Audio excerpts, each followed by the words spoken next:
Hello everyone, Sakya Friends and all the many friends from everywhere doing the translation and wide network of Dharma friends.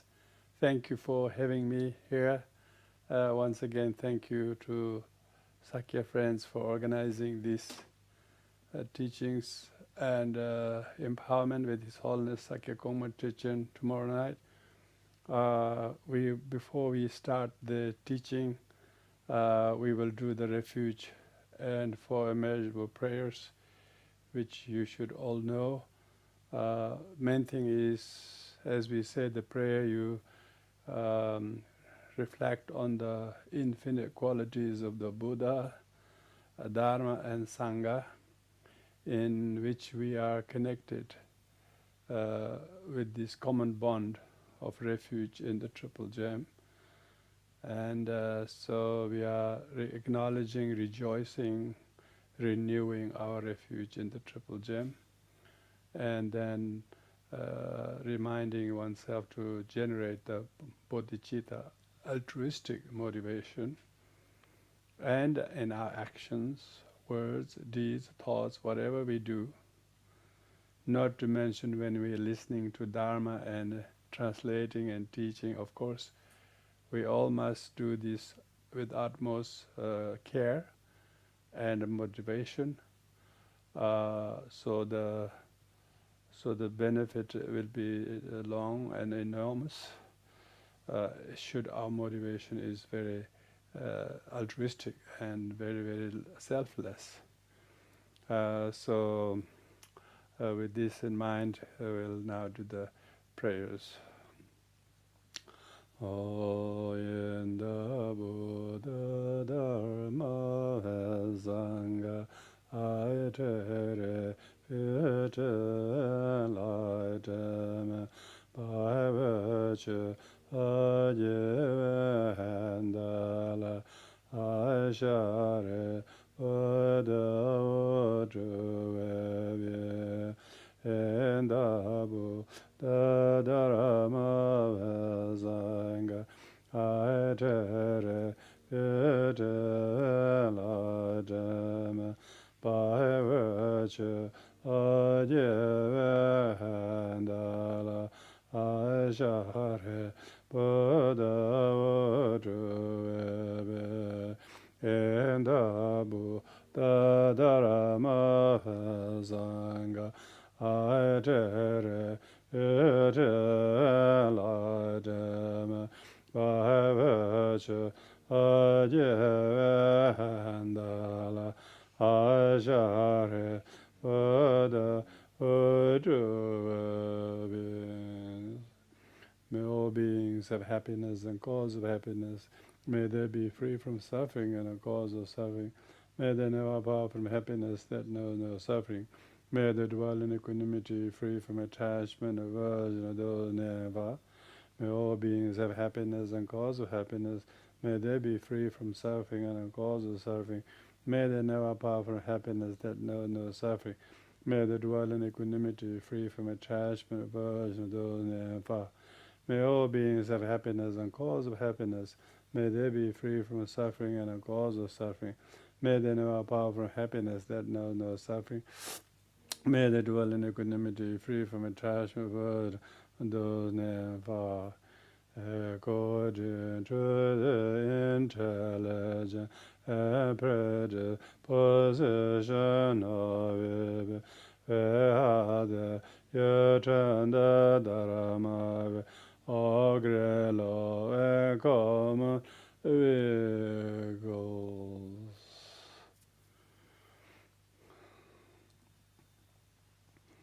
So everyone, please stay very present, and not only physically in a correct posture, but most importantly in your intention that you're going to receive these teachings. This teaching tonight is very important for those who are on the Vajrayana path. Thousands of people receive empowerment from His Holiness Dalai Lama, Kala Chakra empowerment, maybe from His Holiness Sakya Trichen, many other high lamas and teachers. there are almost Vajrayana empowerment happening all the time, and many people receive them, and they are practicing and whatnot. So, tonight's teaching on 14 root vows of Vajrayana is a very central for people to best adhere to the Samayas. In Buddhism, we have the 3 vows: Pratimoksha vows, Bodhisattva vows, and Vajrayana vows. Tonight I'm here to explain largely on Vajrayana vows, but I must say that these 3 vows, Pratimoksha means individual liberation vows, that is mainly pertaining to the vows connected with the Theravada level traditions of the what we call the 5 precepts holders, or any one of the 5, 1 or 2, or most of them, or all of them, vow holder upasakas, or the just 8 vow holder for 24 hours called uposatha. There are 8 types of pratimoksha vows, including fully ordained bhikkhus and bhikkhunis, and novice and novice girls and novice boys, as well as lay men, lay women, and then of course triple refuge holding vows, as well as those who hold the 8 vows just for 24 hours. So these are all called pratimoksha. Prati means individual, moksha means liberation. So these vows are all individually tailored.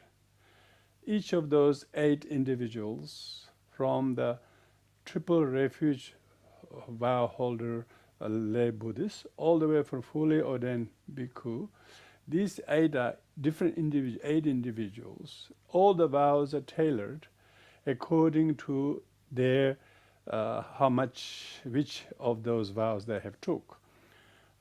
Some are for life, others are for just for 24 hours, but also number of vows very different individually. So that's called individual liberation vows.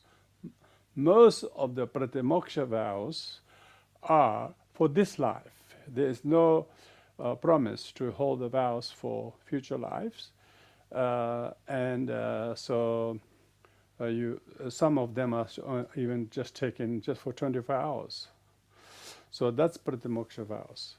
But pratimoksha vows, in essence, is not harming any sentient beings, physically, verbally, and mentally. So that's which means they have to renounce violence.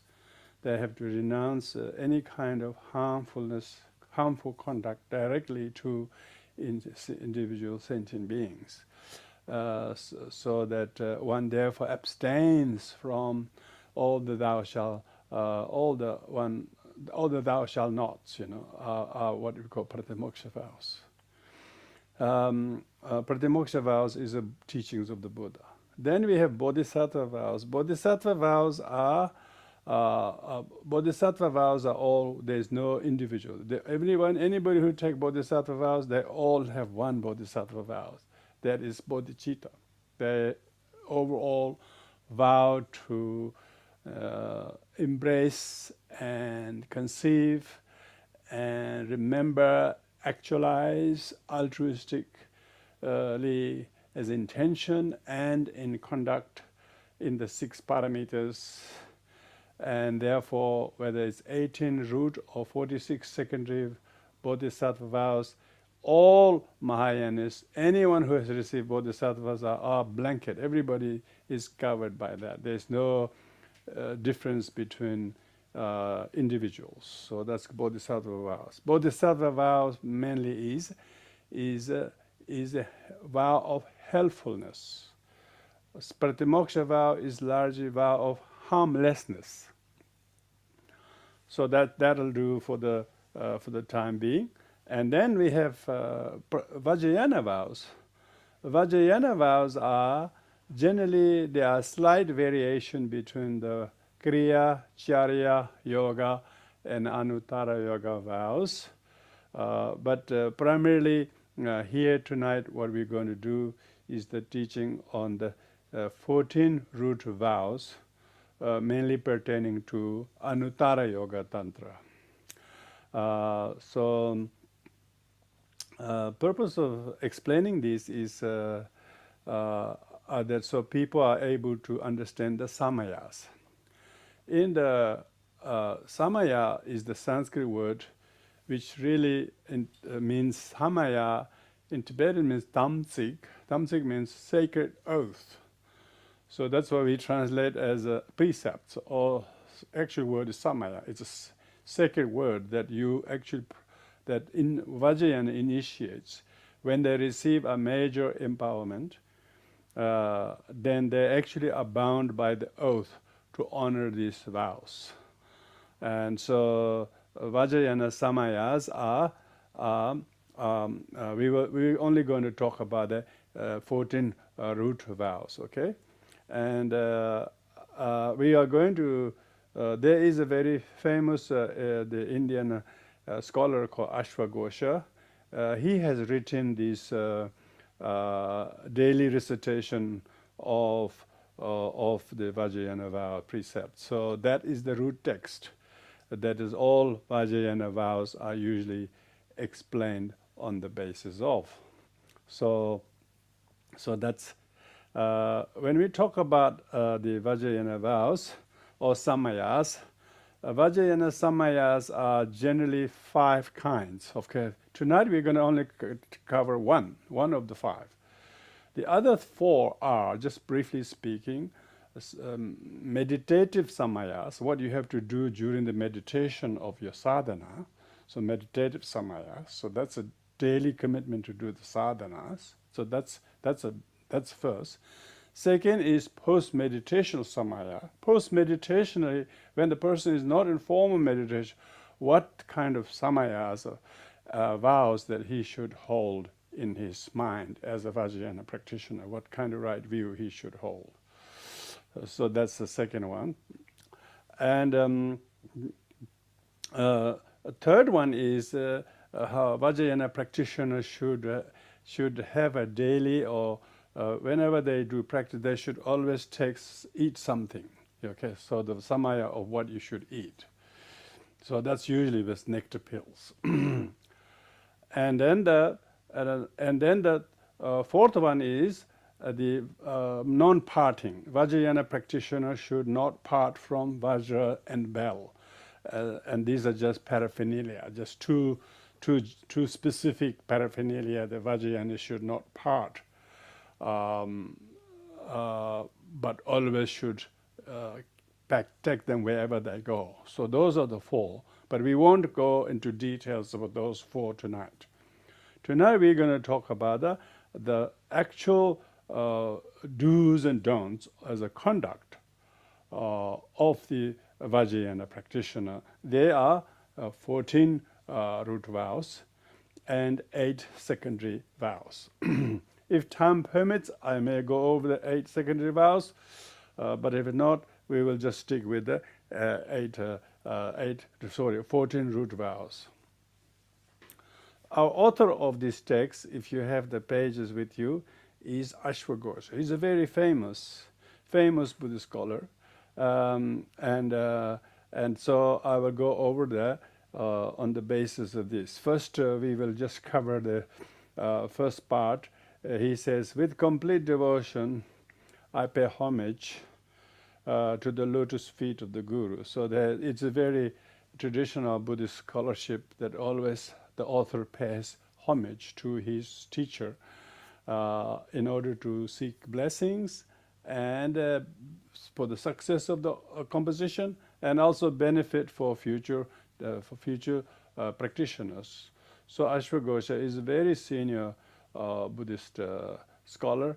The date of him is a little bit in dispute, but very early. I wouldn't worry about the exact date.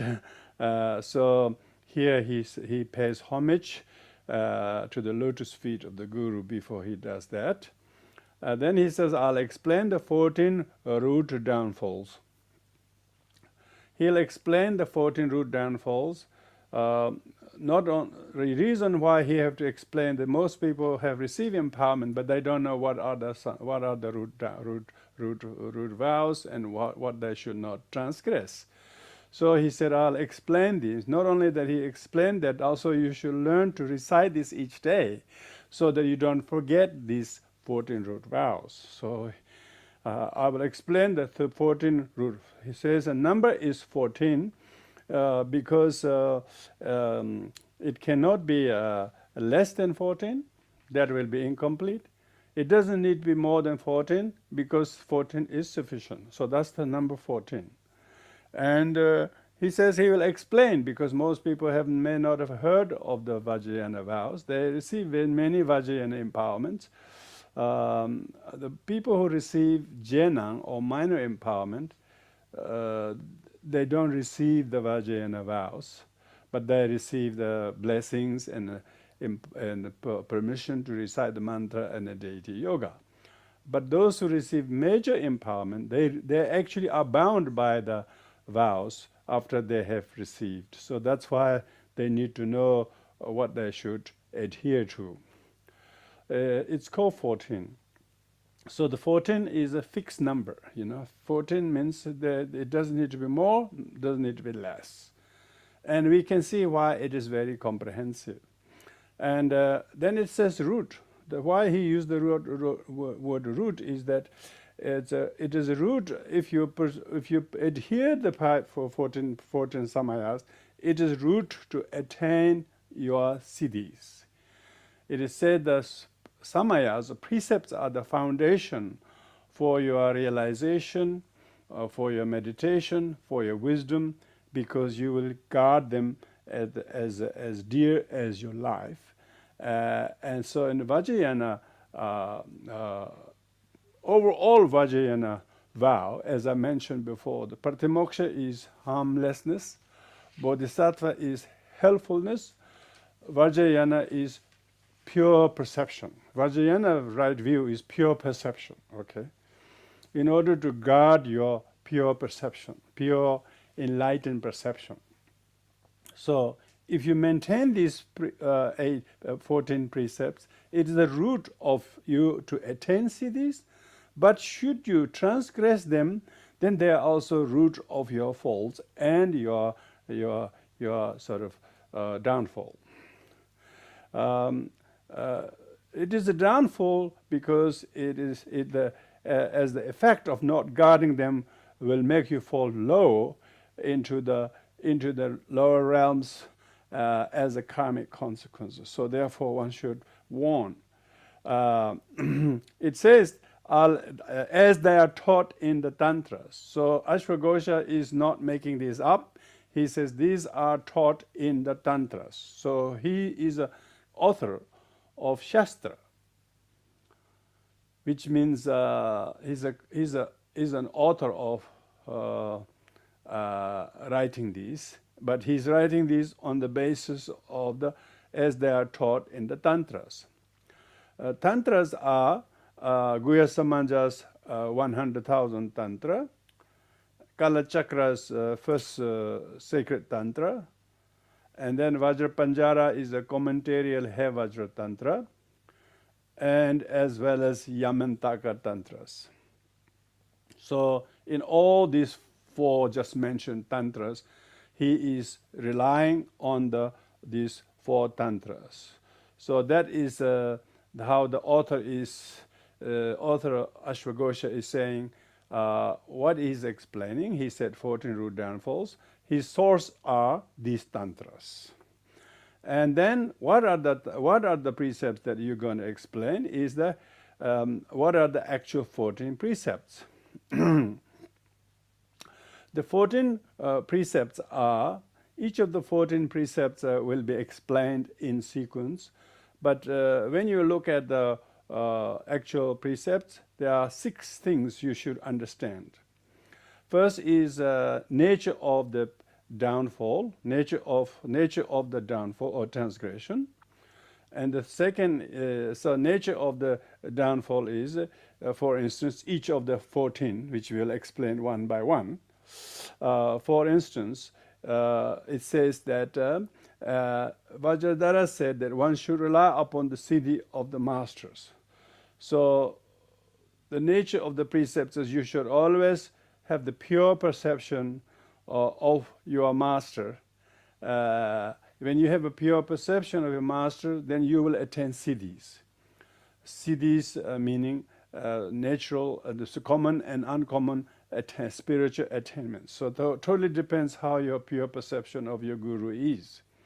Therefore, owing to this, it is taught that abusing your guru is the first root downfall. So that is the disparaging the Vajra master with the vindictive intent telling about the disparaging the Vajra master. Vajra master are actually 6 types of Vajra masters. These are 6 types are first is any Vajrayana teacher that you have learned something from, who have read something to you, and who have given some Vajrayana teachings, who have spoken to you and explained the instructions, who's given you the bestow empowerments. And these are the 6 various activities of Vajrayana master. Whoever has done this to you, that he or she is this is specified in Yamantaka Tantra, that this is what constitutes Vajra master. Whoever has given this empowerment, transmission, teaching, reading, and explaining things. And the nature of the transgression is disparagement. Disparagement constitutes by either thinking this teacher is immoral, his conduct is bad, he does not do this, so therefore you denigrate him or her, and then and therefore you put him down, and you use body language of not showing respect, verbally you speak harshly, backbite about him, and mentally you also think he's not worthy of my respect. So any spiritual master with whom you had already formed a karmic connection, if you did that, that constitute the first root downfall. So it says that abusing him is the first root downfall. So that's the nature of the first root downfall. When does that transgression occurs? So you may wonder, when does the transgression occurs? This has 5 parts. The individual here refers to the for whom this constitute is one who has received the empowerment and possessed the vows of Vajrayana vows received from that teacher, and the person is in sound mental character. If the person is lost his mind, then it's a different thing. That person has to be in sound mind to disparage. So that's the first thing, is that first, when it occurs, transgression is when the individual is a sound mental state and who has received empowerment from someone, teaching from someone, and then he disparages him. The object is to any of the teacher that one has a connection to before. And third is the actual disparagement may be caused by 4. Either due to ignorance, or due to disrespectfulness, or due to heedlessness, or due to excessive affliction. So under any of these 4 things causes you to disparage the teacher. And the 4th is actually disparaging the Vajra master as the object. So you're directly targeting the disparagement to the Vajra master. And the 5th is the time. Time is when the Vajra master has taken it as an offense and become very displeased with the disparagement. So I don't know, maybe this question is whether the Vajra master who doesn't mind, who doesn't take it offense, maybe you don't, maybe there's no transgression. Maybe such Vajrayana Bodhisattva masters, may not take it as offense, so maybe there is a room for not transgression. So I don't know. I'm just passing that remark. And what constitutes the transgression? Constitutes transgression is that during the empowerment ceremony, you actually made a vow that you will honor the Vajra master. You drink some water as a holy oath water, and so that you have made vow to honor the guru, and so you actually said, "I'll uphold the Vajra master. Please accept me as your disciple." You actually did all of that during empowerment. So. And also the teacher has read through the description of these 14 root and 8 secondary vows. She would have actually told you. So that is because one has been already bound by this, because you have agreed during the empowerment. So that's the first. That's why it is a transgression, because you actually made a vow not to honor the guru at all times, and do the guru yoga properly, and so on and so forth. And also so therefore one should train to practice restraint. We need to try to make sure that this does not happen. That one should see the deity, the Vajra master, as if no inseparable nature of the deity all the time, and have to develop pure devotion to see the guru as embodiment of Buddha, Dharma, and Sangha, and therefore one fears and one honors, and one should see the Vajra master as the kind of a captain of a boat you rely on to cross the ocean of samsara, or a doctor who's going to give you prescription of the medicine for you to recover from the suffering of samsara. So with this in mind, one need to always honor with the highest respect. So that's one should learn to practice how to restrain from the transgressing, from breaking this first of Samaya. If you did commit a transgression, how should you restore the transgression? This has two. How to restore the transgression has two parts. How to restore incomplete transgression, and how to restore complete transgression. Incomplete transgression meaning that whenever you commit a transgression, that it usually needs quite a few factors: the object, intention, the actual transgression, and the completion. So sometimes one of the 4 branches are not complete. Say, may the teacher didn't take an offense. But yet you did maybe disparage. So anyway, so whether it's incomplete or complete transgression, you can restore them. And how do you do? You restore the transgression through doing confessions. You should do regular confession practice with 4 powers, or confession by doing Samaya Vajra's meditation. This is a special short deity yoga meditation just for confession of transgression, or do other confession practices such as Vajrasattva meditation. In any case, doing the confession with 4 prayers, you need to go to the teacher with strong regret concerning your transgression, and have the intention not to do in the future. One should go in front of him, if possible with the teacher. If not, a group of Sangha members, ask them to bear witness to you.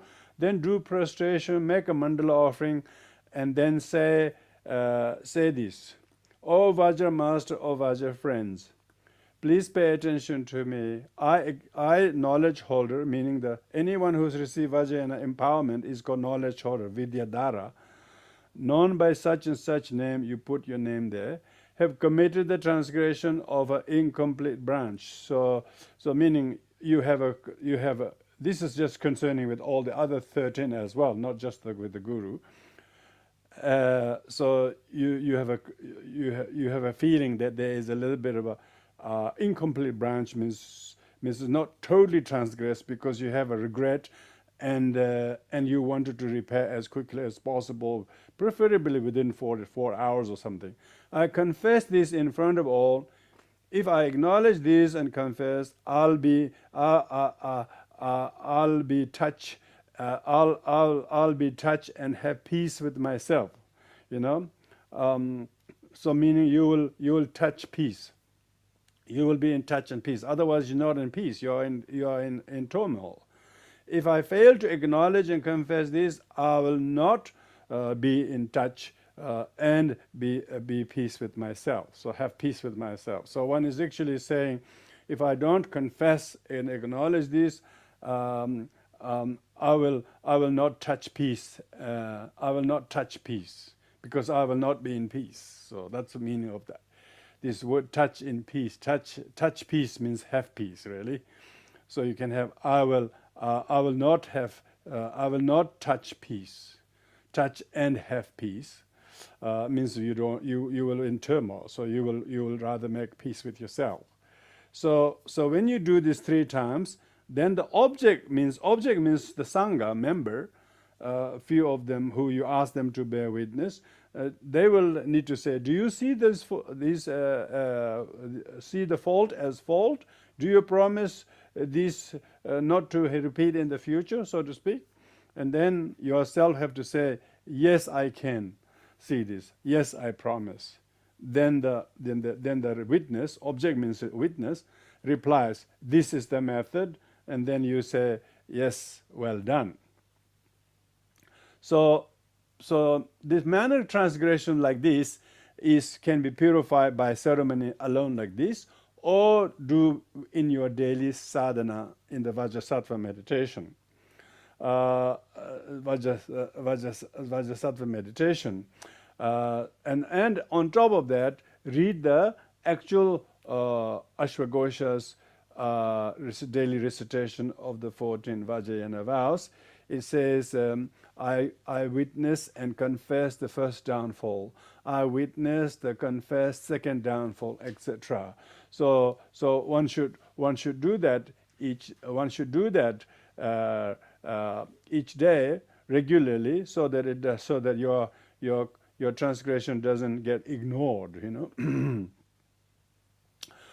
So that's actually a very important one. If you do the daily recitation, then of course the degrees in order to understand the results is the presentation, and the degrees in order to understand results. There are 5 parts. The degree of the transgression. Yeah, the object, intention, nature, repetition, and fault.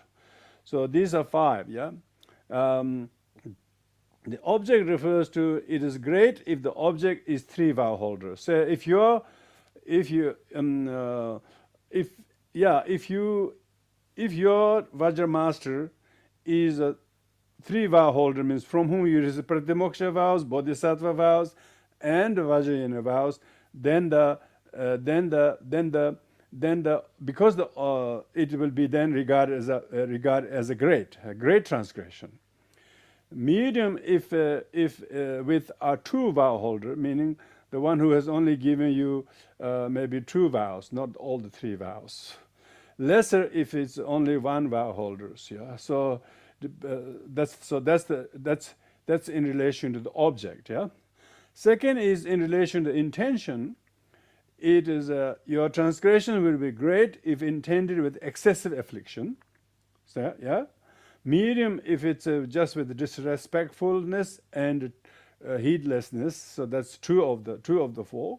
Less if it's just ignorance alone. So that's talking about severity of that. So it is very great if it's motivated by all the four things.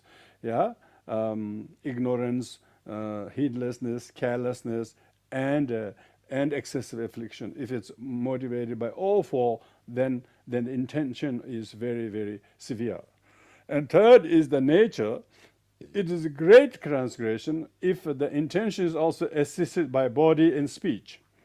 if you just mentally just criticize the guru, in your mind, he's bad, he's immoral, he's not learned, he doesn't know how to teach, or whatever it is you're thinking like that. It's if you not only think mentally but also with body, speech, all you speak, also you show bad physical manners, then it's a great transgression. Medium, if by either of the two, meaning mind plus body or speech, yeah, and lesser if it's only just in your mind. So that's the nature of the severity of transgression. Then the fourth is repetition. By repetition, if it's great, if transgress many times, many times, yeah, and did not do any confession. Medium, if 2 or 3 times. Less if it's only, less if it's only once, yeah. So if you're very, very scrupulous, you might notice you have transgressed. Quickly you go and confess with your practice. Then it's very less. Then the fifth is the fault. It's great if the object is greatly harmed, you know. So if you say transgression is you denigrated the teacher, disparaged the teacher, you want to destroy him, you want to bring him down, you want to completely destroy him, whatever great harm you did, if the object is greatly harmed. Medium if it's a medium, less if it's a lesser. So furthermore, if one has done nothing wrong by body, speech, mind, and even if the master is, however, agitated to you, he's angry to you, it is not a downfall of yours, because you didn't do physically, verbally, mentally any disparaging the guru. But if one reacts with the agitated mind to the guru's anger, then of course becomes a transgression. So that is the very important to understand the degrees in order to understand the nature of the results of the transgression. And then the of course benefit of guarding the precepts and demerit of transgression is will come to it later. Yeah. Now let's look at the most specifically the other 13. The first one is disparaging Vajrayana master. Why it's the first? Because it is the most serious of transgression is disparaging Vajra master. So that's why it is the first. So therefore one must take great care to maintain a good relationship, good pure perception to the guru. Now the second is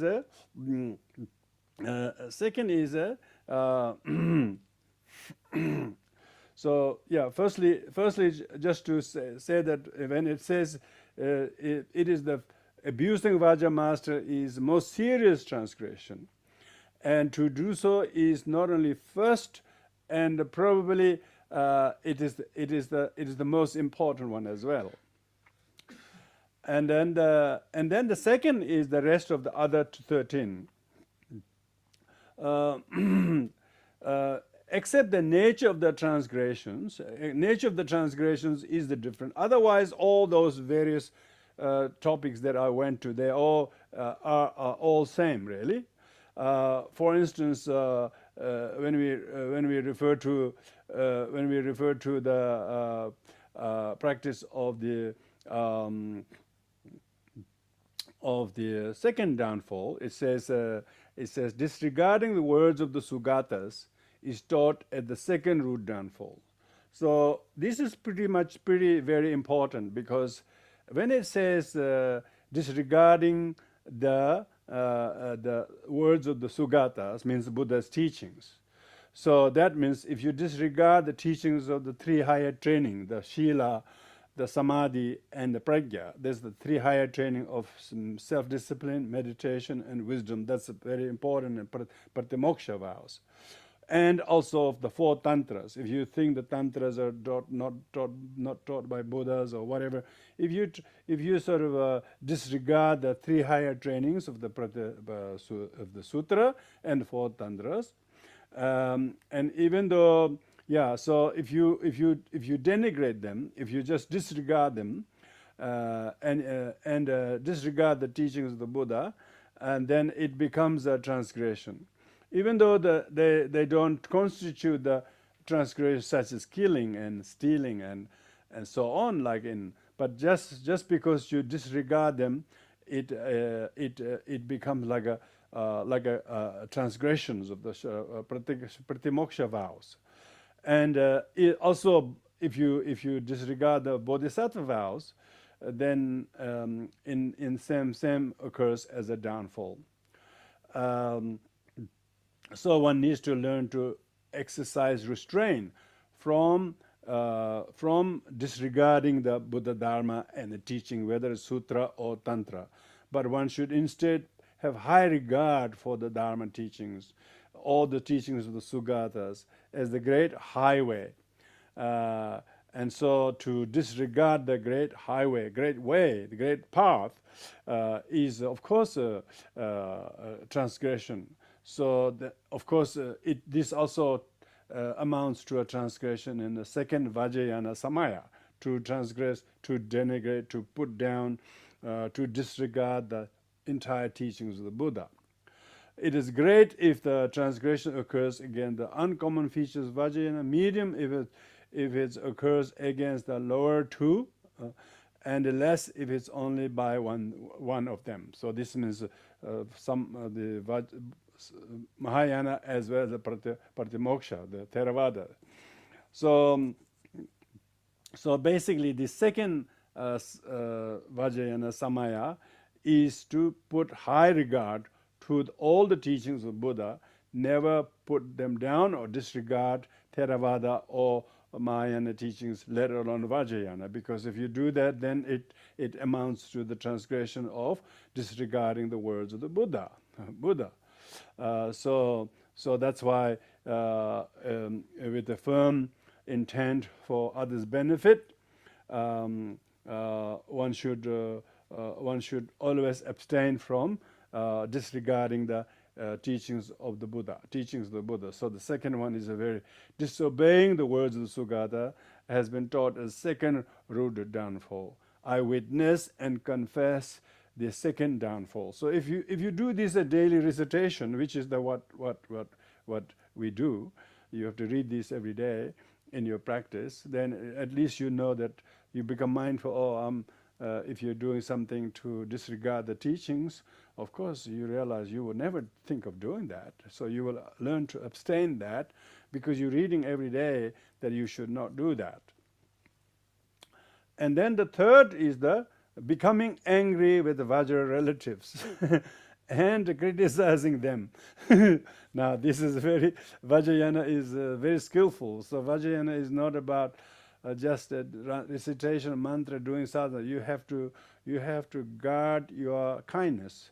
You shouldn't be angry with the Vajra relatives. So Vajra relatives with enmity is very bad. So if as long as somebody knows they're angry at you, you have finished. You know. So time when it occurs is as soon as they know that you have some grudge against them. So one has to learn to exercise restraint from doing this, and having perception to regard them as noble friends. And you regard all friends special, but particularly those in Vajrayana brothers, sisters. You have to accompany them. You need each other's company. You should always put them in high regard. Never should show your anger. Never should you become angry over anything, because if you're angry with someone from whom you receive the empowerment, it will be very serious. You know, it is not only transgression, the first samaya, but also third, and so on. So there are many different degrees of that also. So Vajrayana practitioners should not become angry with Vajra relatives. Vajra relatives means that you are all born as a Vajra disciple from the same master, from same mandala. That's what Vajra relatives are. So one should not criticize criticize them at all, Vajrayana disciples, Vajra disciples. No matter how much flaws and problems one see, one should think, this is my deluded perception, this is my anger, my judgment that my manifesting. How can I actually criticizing anyone when I have my own fault? So you should therefore exercise self-restraint from doing any criticizing to others.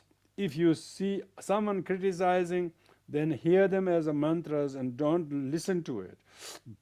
So that you should guard your pure perception, and so therefore we should always exercise restraint from becoming angry with any body, particularly the Vajra relatives, because this third one concerns with the Vajra relatives. And the fourth one is Victor said that abandoning loving kindness to sentient beings is the fourth root downfall. Yeah. So this is the nature of the downfall is giving up loving kindness, wish for happiness, and cause of happiness. You give up on sentient beings. So that's what Vajrayana vow practitioner has to rely on the foundation of bodhisattva vows. One of the bodhisattva vows is to practice loving kindness. So causal paramitayana is the basis of the resultant paramitayana, which is Vajrayana. So you cannot look down on the importance of loving kindness to sentient beings, and you give up loving kindness to any one sentient being, then it is a root downfall. So it says the timing is as soon as one gives up loving kindness, then you have transgressed it. So therefore develop a very pure perception and the wish to benefit all sentient beings, as they have been very kind to yourself as a mother in many lifetimes in the past. With this you should therefore exercise restraint from committing this downfall of giving up loving kindness to any sentient beings. So that's why one should never give up loving kindness to sentient beings. So that means one should not be really angry to sentient beings, because if you resort to anger and ill will towards sentient being, then you're breaking the fourth of Vajrayana vows. Fourth Vajrayana vows. But if they are Vajra relatives, it's on top of that, So there are lots of combinations. It could be not only the fourth transgression, it could also be third transgression, because they happen to be your Vajra relatives as well. So therefore, one should always make sure that you maintain your loving kindness towards each other. Be kind to each other. Be patient with each other. Be non-judgmental to each other. So don't give up on any sentient beings, because you have commitment to practice loving kindness to all sentient beings. It's not just loving kindness to people who are kind to you, but loving kindness to people who are very angry to you. But you do not reciprocate anger with anger, but make a resolution to practice loving kindness to them, and never give up loving kindness on the sentient beings. So that's the fourth one. The fifth one is to give up bodhicitta, the root of Dharma. So the fifth one is a downfall, because firstly you are giving up to a wish to attain Buddhahood for the sake of it. You said that this idea is too ideal and I cannot bother to do it. And so giving up bodhicitta. One should not give up bodhicitta. Timing is as soon as one gives up. So to restrain this, one should never give up bodhicitta, even at the cost of life. And one should always review the bodhicitta, remember the merit and virtue of bodhicitta, and how that is the essence of the churning the milk of Dharma, you get the butter. So that no matter how many years of discipline, study, meditation you do, the whole purpose is to conceive the importance of bodhicitta. And you go so far and kneel down before the Vajrayana or Mahayana masters ask them to give bodhisattva vows, and if you give up bodhicitta, then of course it is transgression of bodhicitta. If you give up bodhicitta, how could you practice deity yoga? How could you practice all this saying Nyingma, I'm Sakya, I'm Gyaluk, but you have no bodhicitta to sentient beings? What kind of Tibetan Buddhist practitioner are you if you don't have bodhicitta? So therefore, to give up bodhicitta is the fifth transgression. So therefore, always make sure that you guard your bodhicitta.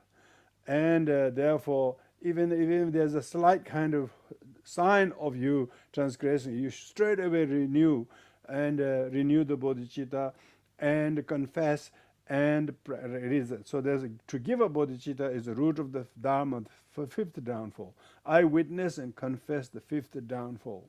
So you must do that repeatedly every day in your mind, because if you are able to remember bodhicitta, it's incredible practice.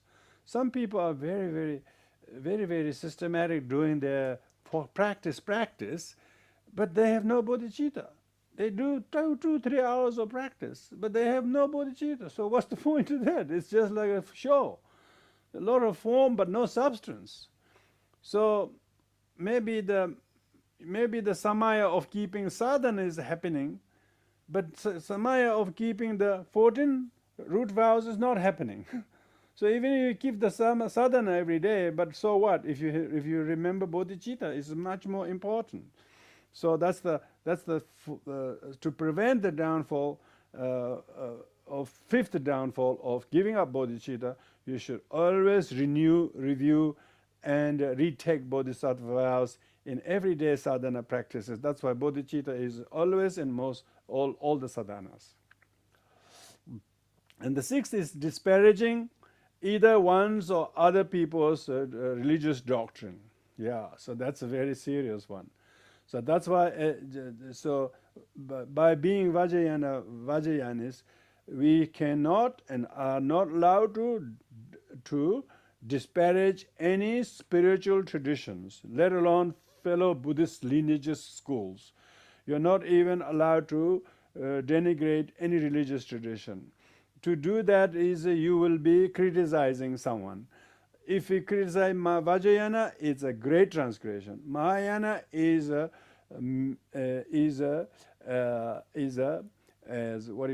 criticizing Mahayana is a medium transgression. Criticizing Sravaka is and other spiritual tradition is a lesser transgressions. In any case, one should not denigrate any spiritual traditions. Because as soon as you do criticize them, they heard you speaking ill of them, they will upset, then you have transgressed it. So in order to exercise restraint from this transgression, generate our intent to guard all the teachings, respect all the teachings, be it Vajrayana, Mahayana, or Theravada. And so therefore always maintain a pure perception that Buddha has taught teachings to suit people of different levels of intelligence. These are all different medicines for different people of different ailments. So you don't say this medicine is bad because you don't need it, but they're all taking because what they all need. So you have the pure perception of all the different schools and traditions, and one should not renounce denigrate any religious tradition, because if you did that, it will upset those followers, people who practice that. If you do that, then it becomes the sixth downfall. So that's why we cannot afford to laugh at and denigrate other people's schools, traditions, and practices. You wouldn't believe how many million people are practicing that lineage, that tradition, so many centuries, and they continue to give inspiration and guidance to many sentient beings. So therefore, one should make a great attempt to maintain the pure perception of different lineages schools. Particularly said Vajrayanas, all the Vajrayana lineages. In the Vajrayana lineages, we should all remember that all came from Guru Shakyamuni Buddha, and through the 84 Mahasiddhas, and the great Nalanda masters, and the great early Tibetan masters, Padmasambhava, Chisong Detsen, and Shantarakshita. All that new Tibetan tradition cannot be acting that they are the reformists, they are pure, the others are all, they are wrong. If you do that, you have not succeed anything but to denigrate the very source from where your new lineages were formed. So therefore we should be very careful to respect, careful to show true respect and honor all lineages of tradition. Never think of, even a dream of, denigrating and showing theirs is wrong, ours is better, writing some kind of polemical articles. All these things are not beneficial in this age of strife and division. So therefore, all this division that exists between some groups saying over a deity or protector, putting them down, is really going against this downfall. It is not possible. You can't afford doing that. No matter how an eyesore it is, someone doing what, we should keep our mouth shut and never afford to denigrate somebody. It will hurt and upset all the thousands of followers of that tradition.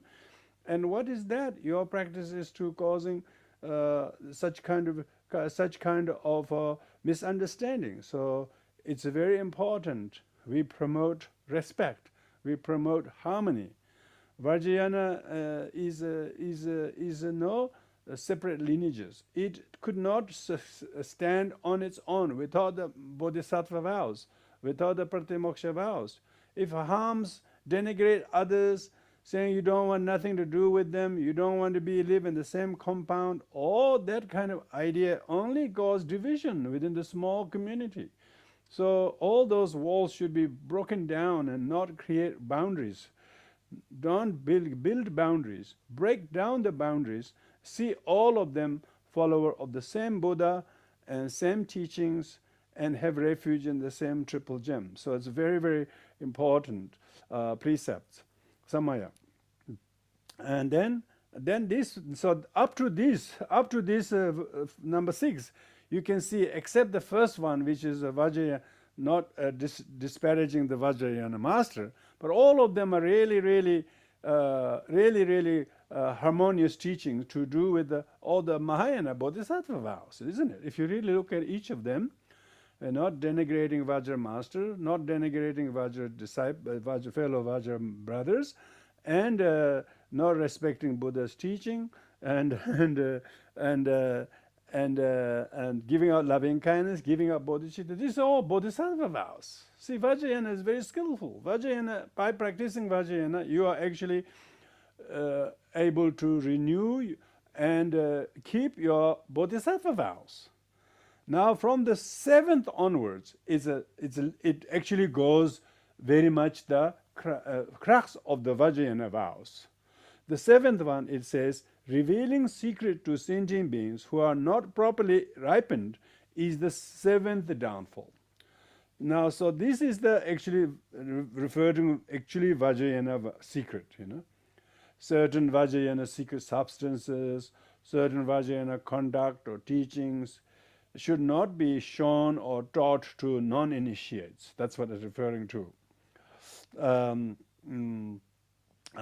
Particularly those who lack faith in Vajrayana, who have transgressed them before, or no intention to keep them, do not share or teach or reveal any of the Vajrayana, whether they are mudras or mantras or any of the teachings. One should not reveal them to reveal the secret to uninitiated sentient beings. So that's why we have to be very careful not to reveal everything and disseminate everything, share everything. You shouldn't do that.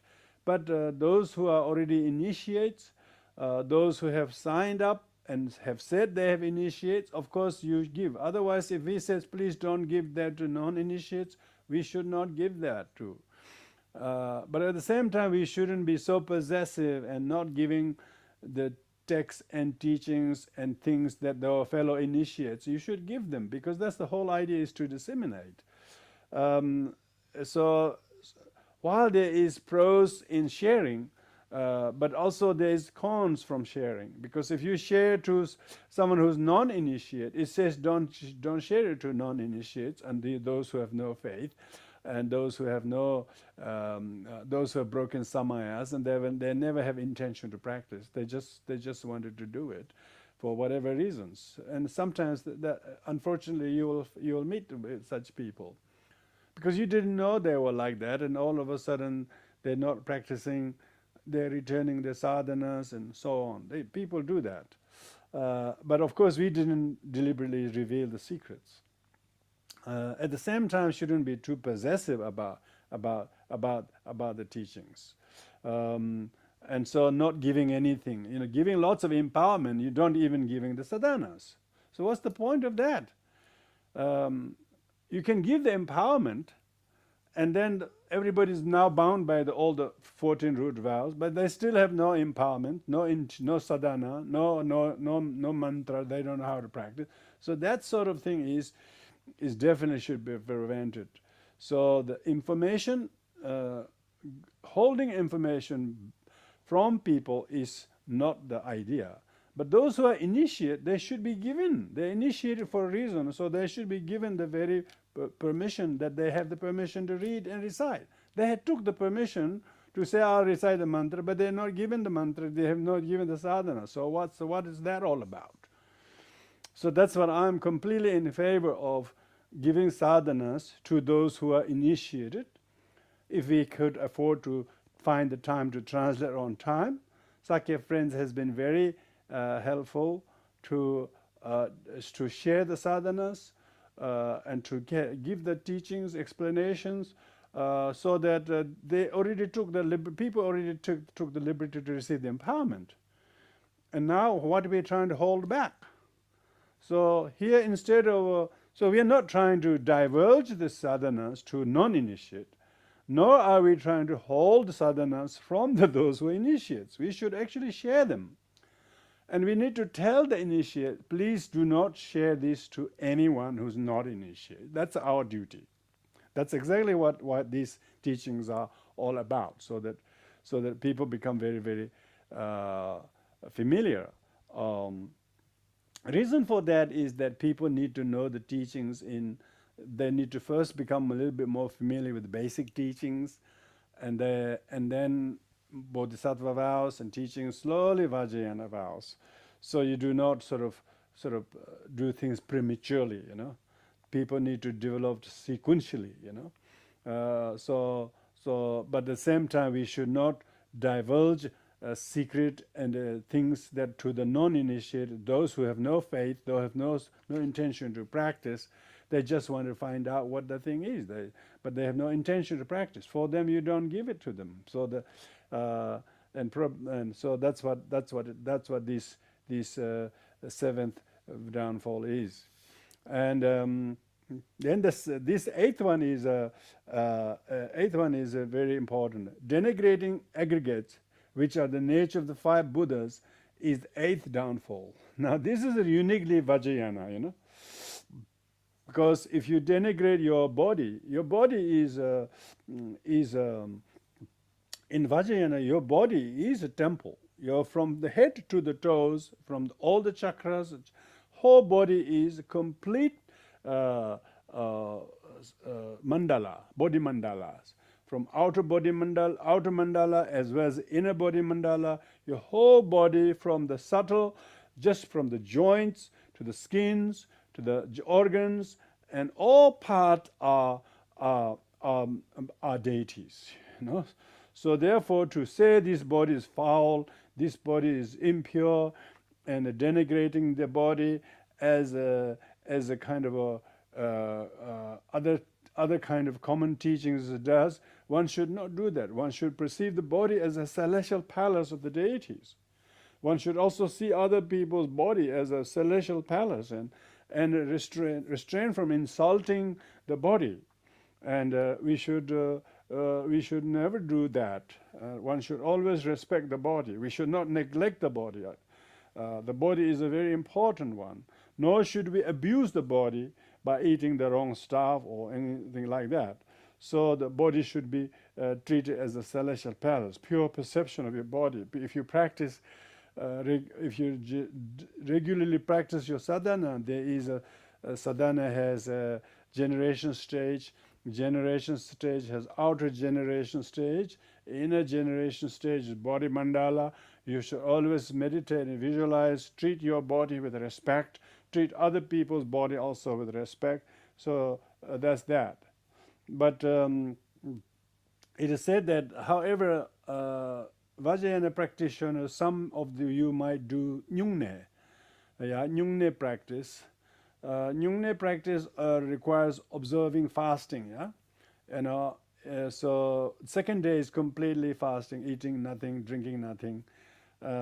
So that doesn't contradict. You're not denigrating the body. You're not abusing the body. You're simply doing to purify the karma of the body. But at the same time, you should not disregard the body as a hindrance and therefore make it suffer. If you do that in Vajrayana Buddhism, it becomes a transgression because your body is a celestial palace. So that do not disregard your body. Always look after yourself, So do not have a very bad opinion over your looks or your appearance. Your body is same as anybody's body, so Vajra body. In Vajrayana, our body is very, very important. Mind is important, but body is even more important because we body culture is so neglected in Buddhism. And in general Buddhism, they look at the body treat the body with contempt. But in Vajrayana, to treat the body with contempt is a transgression. So you have to really look after the body as a pure perception. So the ninth one is indulging in skepticism about the natural purity phenomena. Is the ninth downfall. So this means that having doubt whether ultimate nature phenomena is emptiness, or if in relative level all are naturally pure nature of deities or not. So, and then there's a danger of resorting to wrong view, constituting that very thing, saying, of course, then all doubting about the nature of the ultimate truth, nature of the ultimate truth. So one should not indulge in severe intellectual skepticism, doubts about the pure nature of that all things are nature of light and emptiness, clarity and emptiness, bliss and emptiness. All of these terms are used in Vajrayana, and one should not doubt and denigrate about these things. But one should always maintain a pure perception of the natural purity of all phenomena. All phenomena are empty, do not truly exist as the form or appearances, and so the clarity aspect of the mind and the bliss aspect of the mind both empty. So this kind of view comes from both Father Tantra and Mother Tantra. Mother Tantra talk about the bliss and emptiness. Father Tantra talks about clarity and emptiness. And non-dual Tantra talk of non-duality of clarity and emptiness and bliss and emptiness. So all of these things are ultimate view.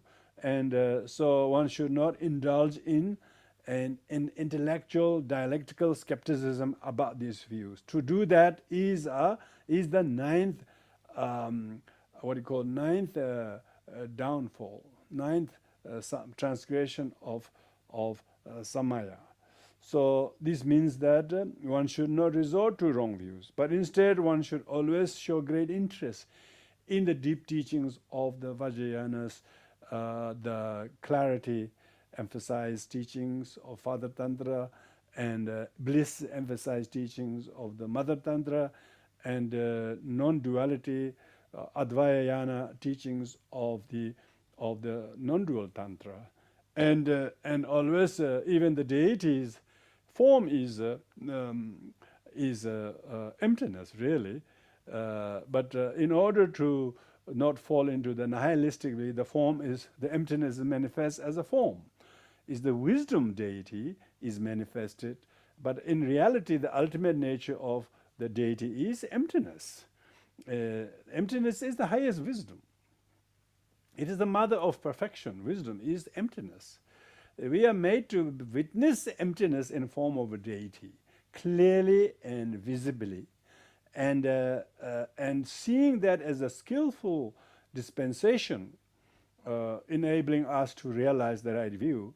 We should not doubt about that. So that is really important reminder that the deity yoga that you do, and yourself being dissolved into emptiness, and all sadhanas you start with that, and then you take the form of the deity, and then the deity's form or color or shape or whatever it is, but it's also empty. So this kind of meditation on the empty nature of the deity, with a very strong, clear visualization, but knowing it's empty of the appearance as it is perceived, but the emptiness self manifests as a form. So these are very great ultimate teachings of emptiness in Vajrayana sadhanas. So to have doubt and skepticism about that will be a great transgression. So one should therefore exercise restraint from such skeptical, wrong views. So one should, even just to entertain mentally is a wrong view, is a transgression, let alone talking about it, or let alone doing all the other things on top of that. One should therefore always abstain from indulging into such skepticism and kind of a critical and philosophically try to think that you are so smart that these views of teachings are not incorrect type of thing. So that kind of, even to there is no benefit of doubt in Vajrayana. In Vajrayana, doubt is the harmful one. Doubt is the demon.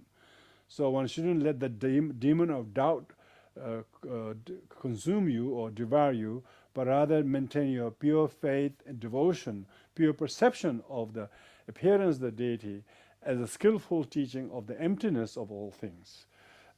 So therefore, in the Madhyamika study, we take great liberty to debate, to argue from different points of view in order to arrive at such a conclusive, convincing understanding that the right view is right view, and I have no reason to indulge in any more doubt or any more skepticism. Once you have already become a seasoned Vajrayana practitioner, it's too late to entertain any doubt or skepticism. To do that is a very serious transgression. So therefore, if one has a danger of doing that, one should not indulge into that.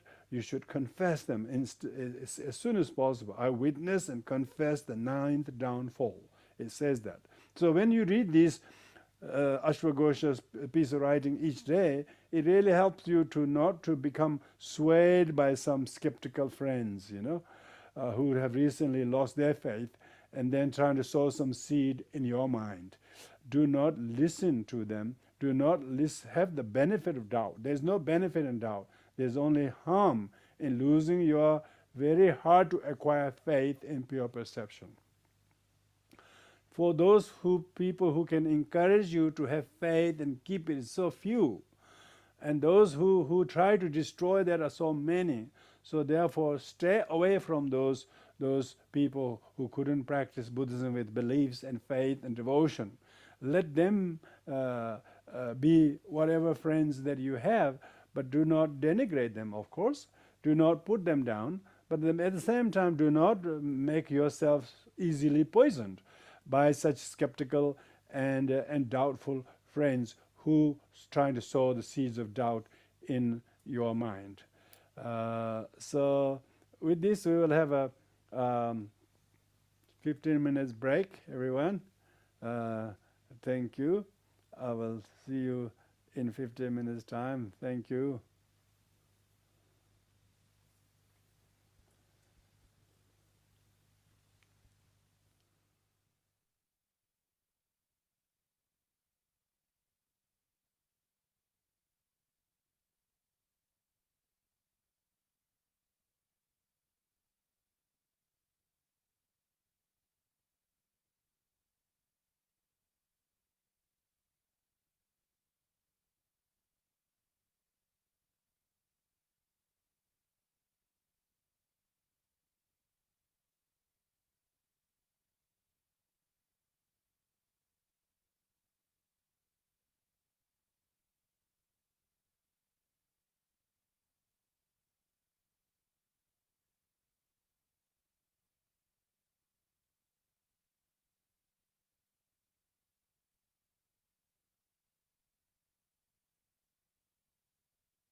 Dear translators,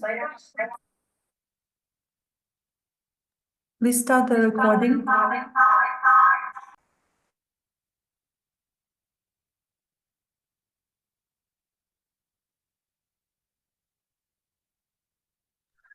Dear translators, please start the recording. Dear Rinpoche, thank you so much. We are ready to start.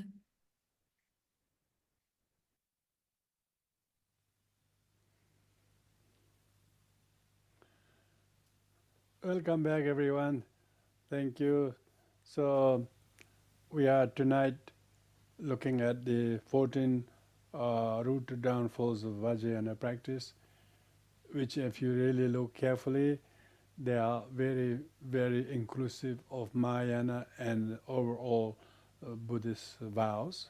General Buddhist vows are implied, and specifically you can see how inclusive it is of all the Mahayana vows.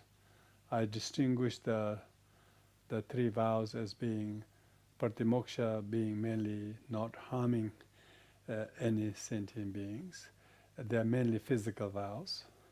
And then Mahayana vows are helpfulness of very benevolent, doing for the benefit of others. It's mainly intentionally you have to have altruism. And the Vajrayana vows, the essence of Vajrayana vows is pure perception. So you can see why you should not disregard your body. You know, it says it doesn't just say you shouldn't denigrate your guru, but it also says don't denigrate even your body.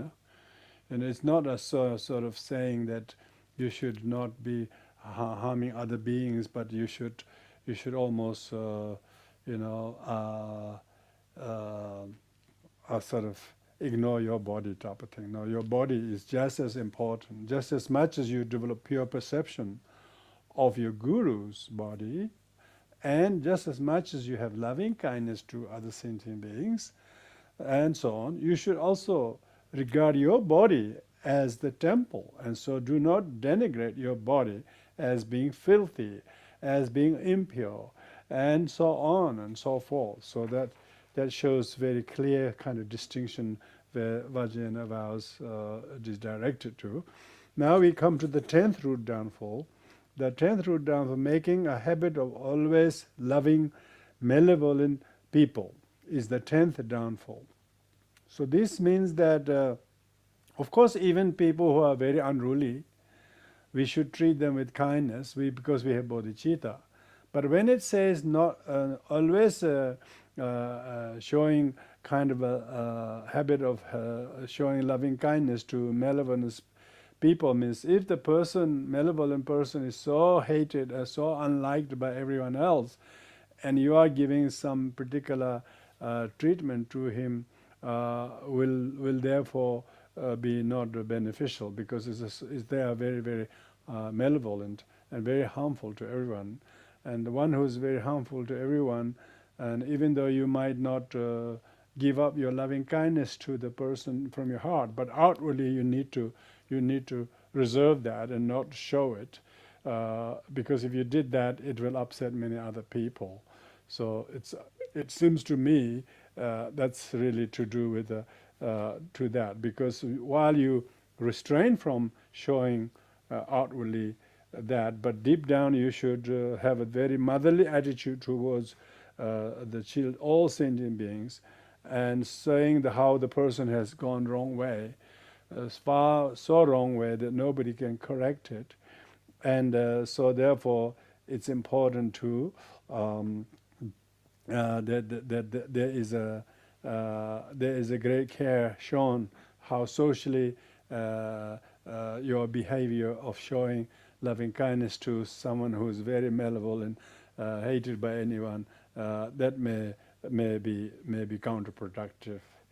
This is my reading anyway. In the text, of course, it talks about malevolent person. That's the 10th root vow. And the 11th root vow, grasping at phenomena which are devoid of name, etc., is the 11th downfall. Now this is a very important vow. This is that that you should not see anything as truly existing, whether it's a inanimate or animate or self or other phenomena. All things you should see them as nothing truly, independently, unitarily existing. This is really much important to do with the right view. Right view. Remember, we talk about this Vajrayana vow is about seeing the guru as a deity. So you do not see the guru as a conventional status or rank or social standing or whatever. You do not grasp to the name and title and all of that. You should just see them as a merely imputed, but ultimately do not inherently exist. So to develop a grasping to something as truly existent, as school or tradition or my guru or my this or my that, and you should not develop grasping even to your deity. You shouldn't see the deity as truly existing. Deity is clearly appearing in that, but yet empty of inherent existence. That's why we have to do generation stage in order to counteract our grasping to our aggregate as self.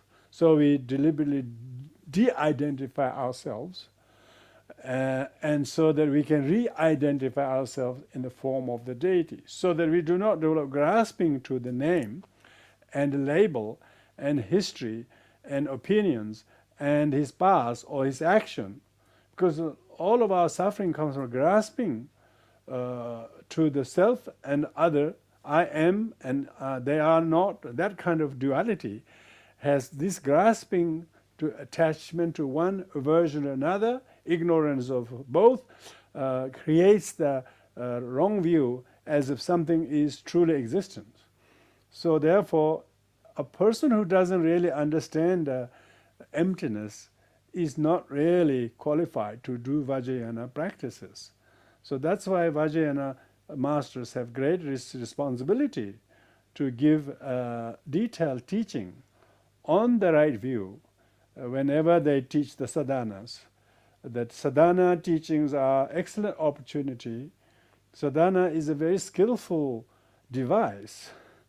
It's a master plan for people to realize the emptiness of self and emptiness of phenomena.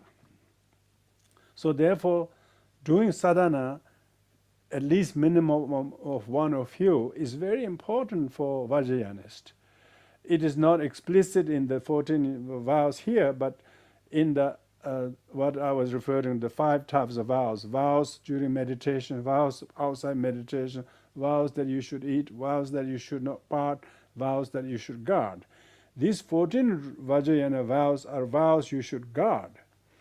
And the other is 14 Vajrayana vows that you should meditate. So your daily doing sadhana is a very important remedy to stop you from grasping to self and phenomena as truly existing. So if the person doesn't receive a sadhana, doesn't receive teaching on the sadhana, of course then they have no way of knowing the right view. So they're developing grasping to me, my deity, my school, my lineages. That's a transgression. That's a transgression. Transgression to phenomena as truly existing. So it says, grasping at phenomena which is devoid of name, meaning it doesn't have the name, even the name, a lineage or deity, is merely labeled one. It's named after somebody, named after something. The thing itself is not it. Like we have many deities who are named after some other, some subjugated demons. Deities are named after subjugated. Deities are named after using very, what I call twilight language. And we become so attached to our name. People say, I have to clear my name. What is your name? Your name is just merely labeled. If you look at your name, whether you are either your first name, middle name, second name, third name, what are your name? There's so many people with Peter and and Judy or Hong or whatever the names the people have. The name is not you, nor is the name the person. To grasping them as truly existing and all objects as truly existing is of course a transgression. Vajrayana vows is that you need to remember all sound, all appearance as emptiness, all as deities, all sound as mantra, all thought as wisdom. So therefore you do not develop grasping to the notion of I and them and mine as such, as truly existing. So therefore, even you do many sadhanas a day and you're very devoted to them, that's very good. But still you should not get attached to them as truly existing. You shouldn't get too attached to a school or lineage or tradition or ethnicity or person or gender or what he did, what he didn't do. The Heart Sutra says the form is emptiness. Emptiness is no other than form. Likewise feeling, likewise perception, likewise volition. Volition means action. If somebody did something 2 years ago, terribly bad one or big mistake, you don't see him as that anymore. To think that that mistake is already grasping to the name that people give stigmatized name to some person. The person is not the name. The name is a merely imputed one. So do not put a black hat on your dad or uncle or sister because somebody said he did this, she did that. The volition is empty. Even you did great blunders, even you did great wonders, but you should not get attached to them. See them as not truly existing. To think that anything is truly existing is a Vajrayana transgression, Vajrayana transgression. So grasping at phenomena which is devoid of name, etc., is the 11th downfall. So therefore, always think that all phenomena are not as they are named. They are not as they appear. They do not truly exist at all, except mere figment of our imagination. You are figment of someone's imagination. Even if somebody calls your name, if you are true Vajrayanis who hold this, who wanted to not transgress these vows, even people call your name, you don't get upset by it. Why? You do not get attached to this name. You don't develop aversion to the name. So it's very important. You do not get attached to your name, okay? Name of your country, name of your region, name your ethnicity. These are cause of suffering. Why does Vajrayana have to make that vow? It's a transgression to get attached to a name. Either out of attachment to something or out of aversion to something. It's a cause of suffering, because grasping is cause of suffering. In Vajrayana, even if you develop deity yoga generation stage very well, we have to do completion stage. Why? So that we do not develop grasping to the pure perception of deity as truly existing. Therefore, you have to deliberately do the dissolution visualization as a remedy to the danger of grasping. So this is very important vow, I think. Of course, all the vows are very important, but this vow is related with the vow, related to the view rather, related to the view. Even all the vows are for what if you don't have the right view? Even you got this, you get attached to all the list of vows, but thinking I'm so great vow holder, top of grasping, it's not a right view. So therefore, this 11th downfall is a very important one. And the number 12 is breaking the heart of sentient beings who have faith. Yeah, this is almost really meaning that your outer physical conduct, your verbal conduct, your attitudinal conduct, if you are doing something completely to destroy someone's faith out of one's unscrupulous behavior, whatever it is that breaks the heart of sentient beings, because sentient beings have taken long effort to develop faith and devotion, and if you cause something to destroy their faith, then that is a very, very, that's a very, very heavy karma. So therefore, one should be very gentle, be very careful, very mindful, in order that we do not break the heart of sentient beings who have faith. So therefore one should say, look, I shouldn't say this, I shouldn't do this, I shouldn't think like this, I shouldn't portray like this. If I do, it will break their heart who have some faith.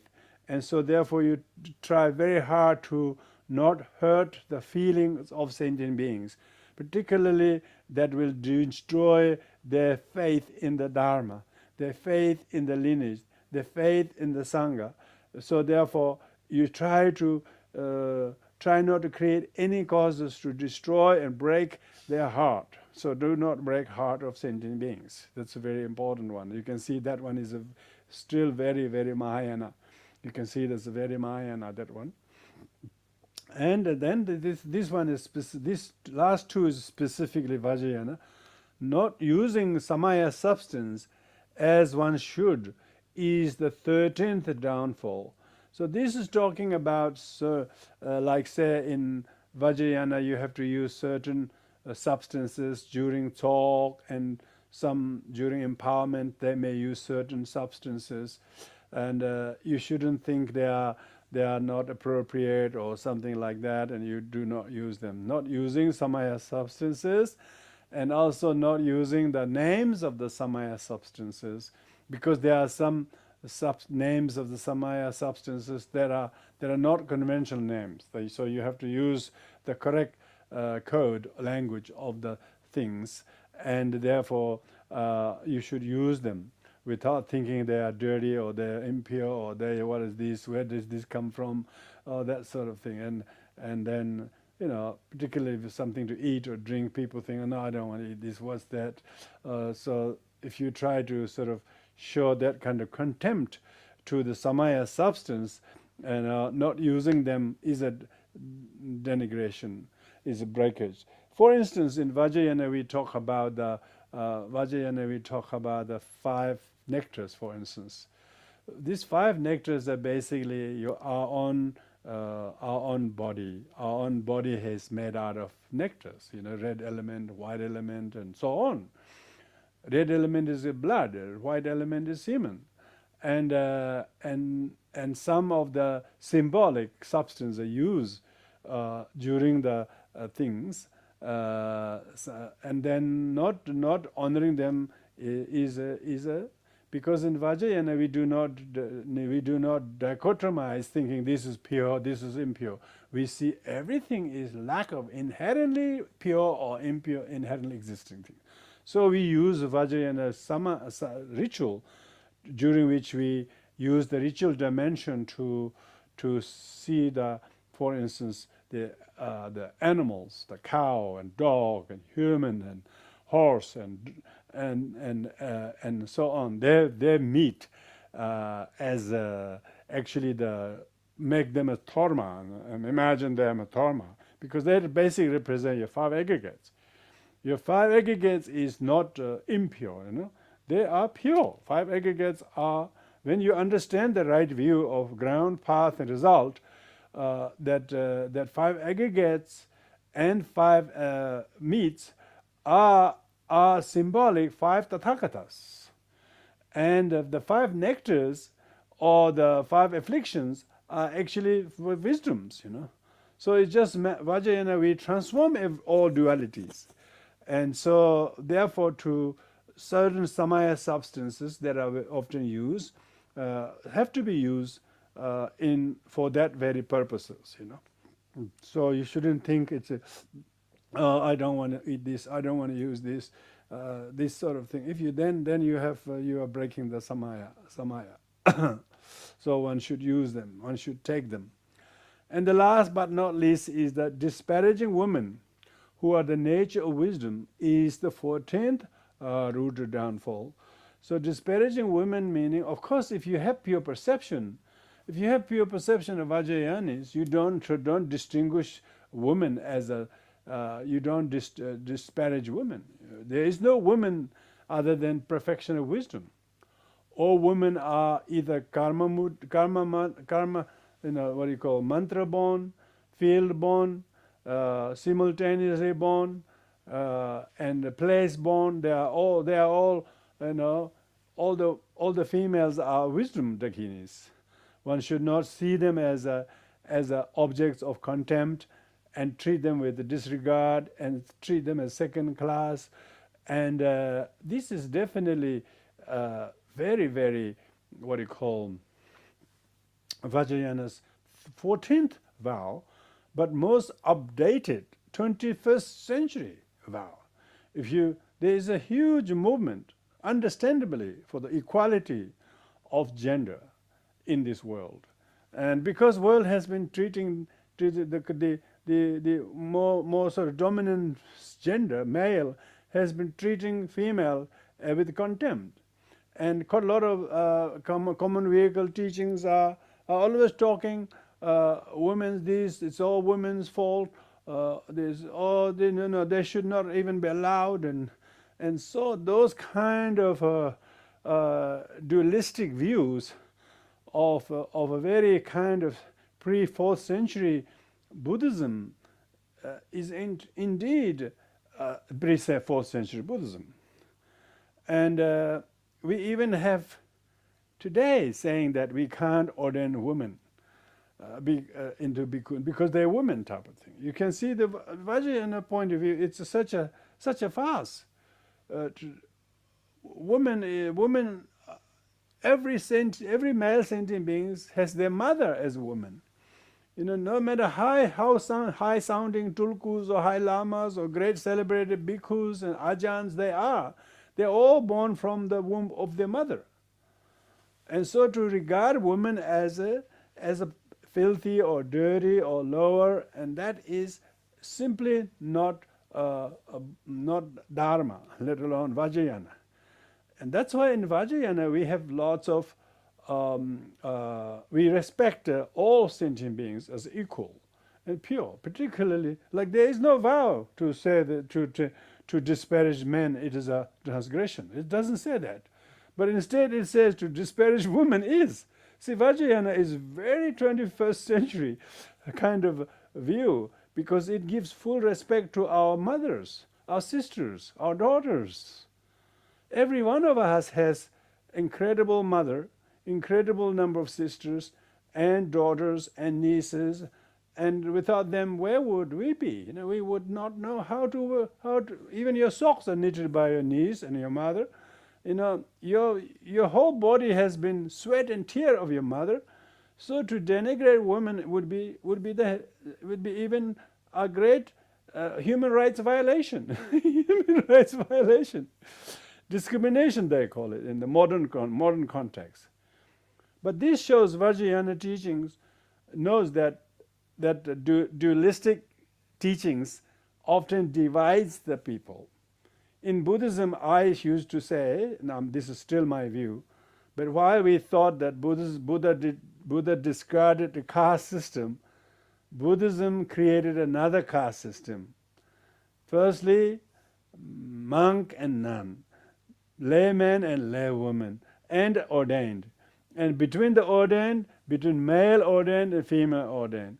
And they talk, all the writings of the male is very, very contemptuously talking about how foul and how dirty women's body are. This basically is teaching of the sutra. But in Tantra it's exactly opposite. So that's why Tantra is very advanced, very, very kind of wisdom teachings. And so disparaging womanhood, the nature of wisdom, is the 14th downfall. 14th downfall. So causing that kind of a disparaging women is a very serious one. So one should see it, because woman is perfection of wisdom, Prajnaparamita, the goddess Prajnaparamita. Even Heart Sutra is called mother, because if you don't realize emptiness, you don't give birth to enlightenment. So you have to realize emptiness. Emptiness is feminine, and so therefore the teaching of wisdom, emptiness, is manifested as a goddess Prajnaparamita. Every single consort of the deities are all the wisdom aspect of Prajnaparamita. And so that's why seeing women and disparaging them as a law and so is a very serious transgression. So, having abstained these 14 transgressions, the mantrayanis will swiftly attain siddhis. So this is talking about the benefit. The benefit of the Vajrayana practitioner, ever since he or she is initiated, once you are initiated, meaning receive the empowerment, then you are now set to achieve enlightenment very quickly in this very lifetime. So the purpose of this is so not only to frighten you of the consequences of transgression of these vows, but also if you care to guard these 14 vows, they are, by abstaining from the transgression, the mantrayanis. This mantrayanis doesn't mean one who only recite mantra. This is the mantra that is equal to the unequal. Mantra that is supreme, more supreme than the other supreme, is to remember the right views. See all women as a prajaparamita, and see all your whole body as a celestial palace, and your guru as the living Vajradhara. All these things are mantrayanis have this. They have to guard their conception correct, and if they do, they will swiftly attain siddhis. They will obtain common siddhis in this life, the long life, and so on. And the future lives, you will attain actual uncommon siddhis of attaining enlightenment. But those who transgress these vows, meaning those who disregard these vows and break them, will be seized by the maras. Yeah, they will be completely destroyed by the demons, the maras. Will experience sufferings and we go down into the hells. Yeah, so that's no good news. Go down the hells. Therefore, destroy one's arrogance. Yeah. Therefore, the vows is so as to humble the disciples. So that vows are, because when you look at these vows, they're also very delicate. Vajrayana vows are very easy to break and very hard to guard. Pratimoksha vows is very hard to break and easy to guard in comparison to Vajrayana. Why? They're mainly physical vows. Some of the pratimoksha vows, such as not killing, not stealing, not engaging, you will be basically, when you get all, you can't do them anyway. So you don't have to guard them because you can't even do them. You can't even do them to break any of them. Whereas the Vajrayana vows is very delicate. So you dualistic perception, you're breaking the vows. You're developing impure perception of your guru and denigrating women and mistreating your body and all of this. Very easy to develop the dualistic views. So Vajrayana vows are very hard to guard, easy to break. So that's why it's important to do the reading like this every day and resort to the recitation of the Vajrasattva and the Samaya Vajra and other practices like Three Sutra of Three Heaps in your everyday life so that you take precaution from unskillfulness and heedlessness and carelessness. And you can't say now you're ignorant because now you know all the 14 root downfalls. So you're not ignorant what the downfall are.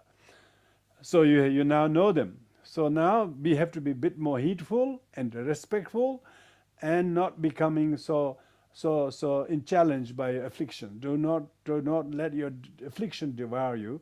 Then the chances of breaking the samayas is not that great because you are now not ignorant.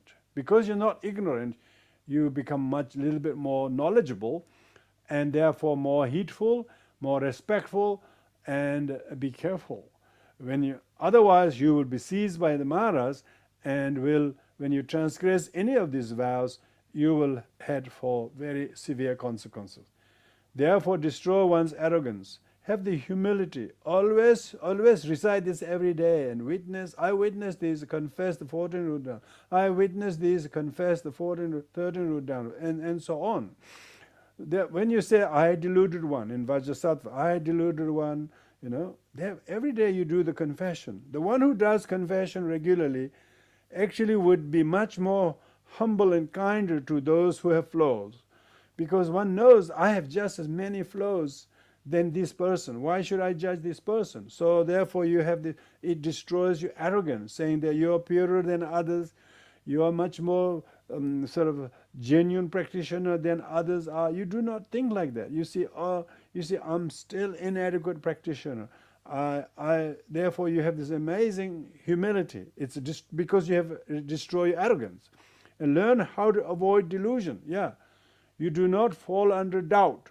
You do not fall under anger. You do not fall under indecision and anxieties. And so Vajrayana practitioners should mind their mind their thoughts, mind their perceptions. Because Bodhisattva mind their attitude, and Pratimoksha always mind the outer physical behavior. Vajrayana always mind your views, opinions, perceptions, and so that you are able to avoid delusion. Exactly. Maintaining one's equanimity. Yeah, you should always try to maintain your balance and mindfulness, and not becoming too swayed by this way on the other side or that way on this side.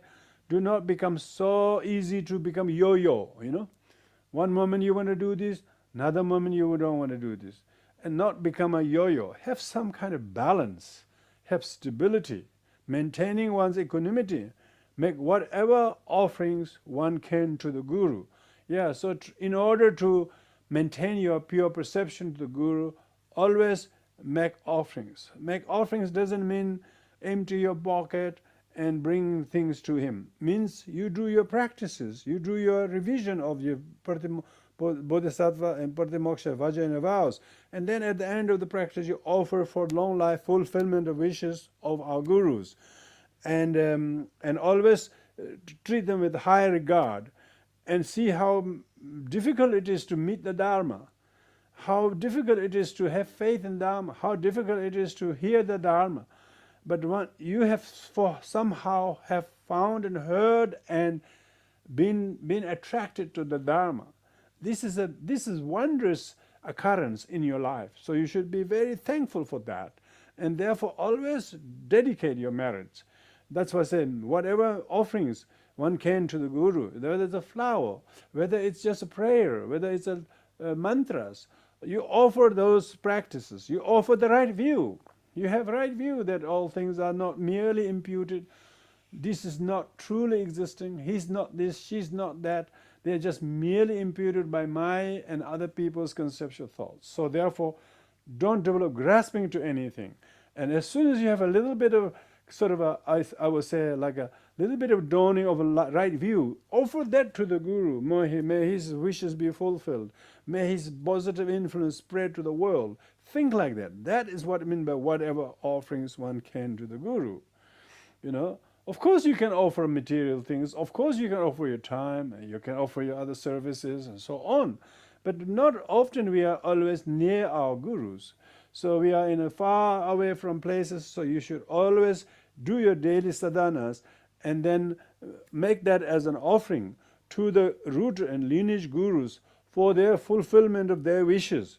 See, this is exactly, then you are actually you're never going to think about denigrating or abusing and criticizing your Guru just because somebody else criticizes it, there are lots of people who these days criticize, try to bring down, and you don't fall under the poisons of such deluded people. You instead keep your pure perception and make whatever offerings one can to the Guru in your daily practice, daily meditation, and your daily reflection.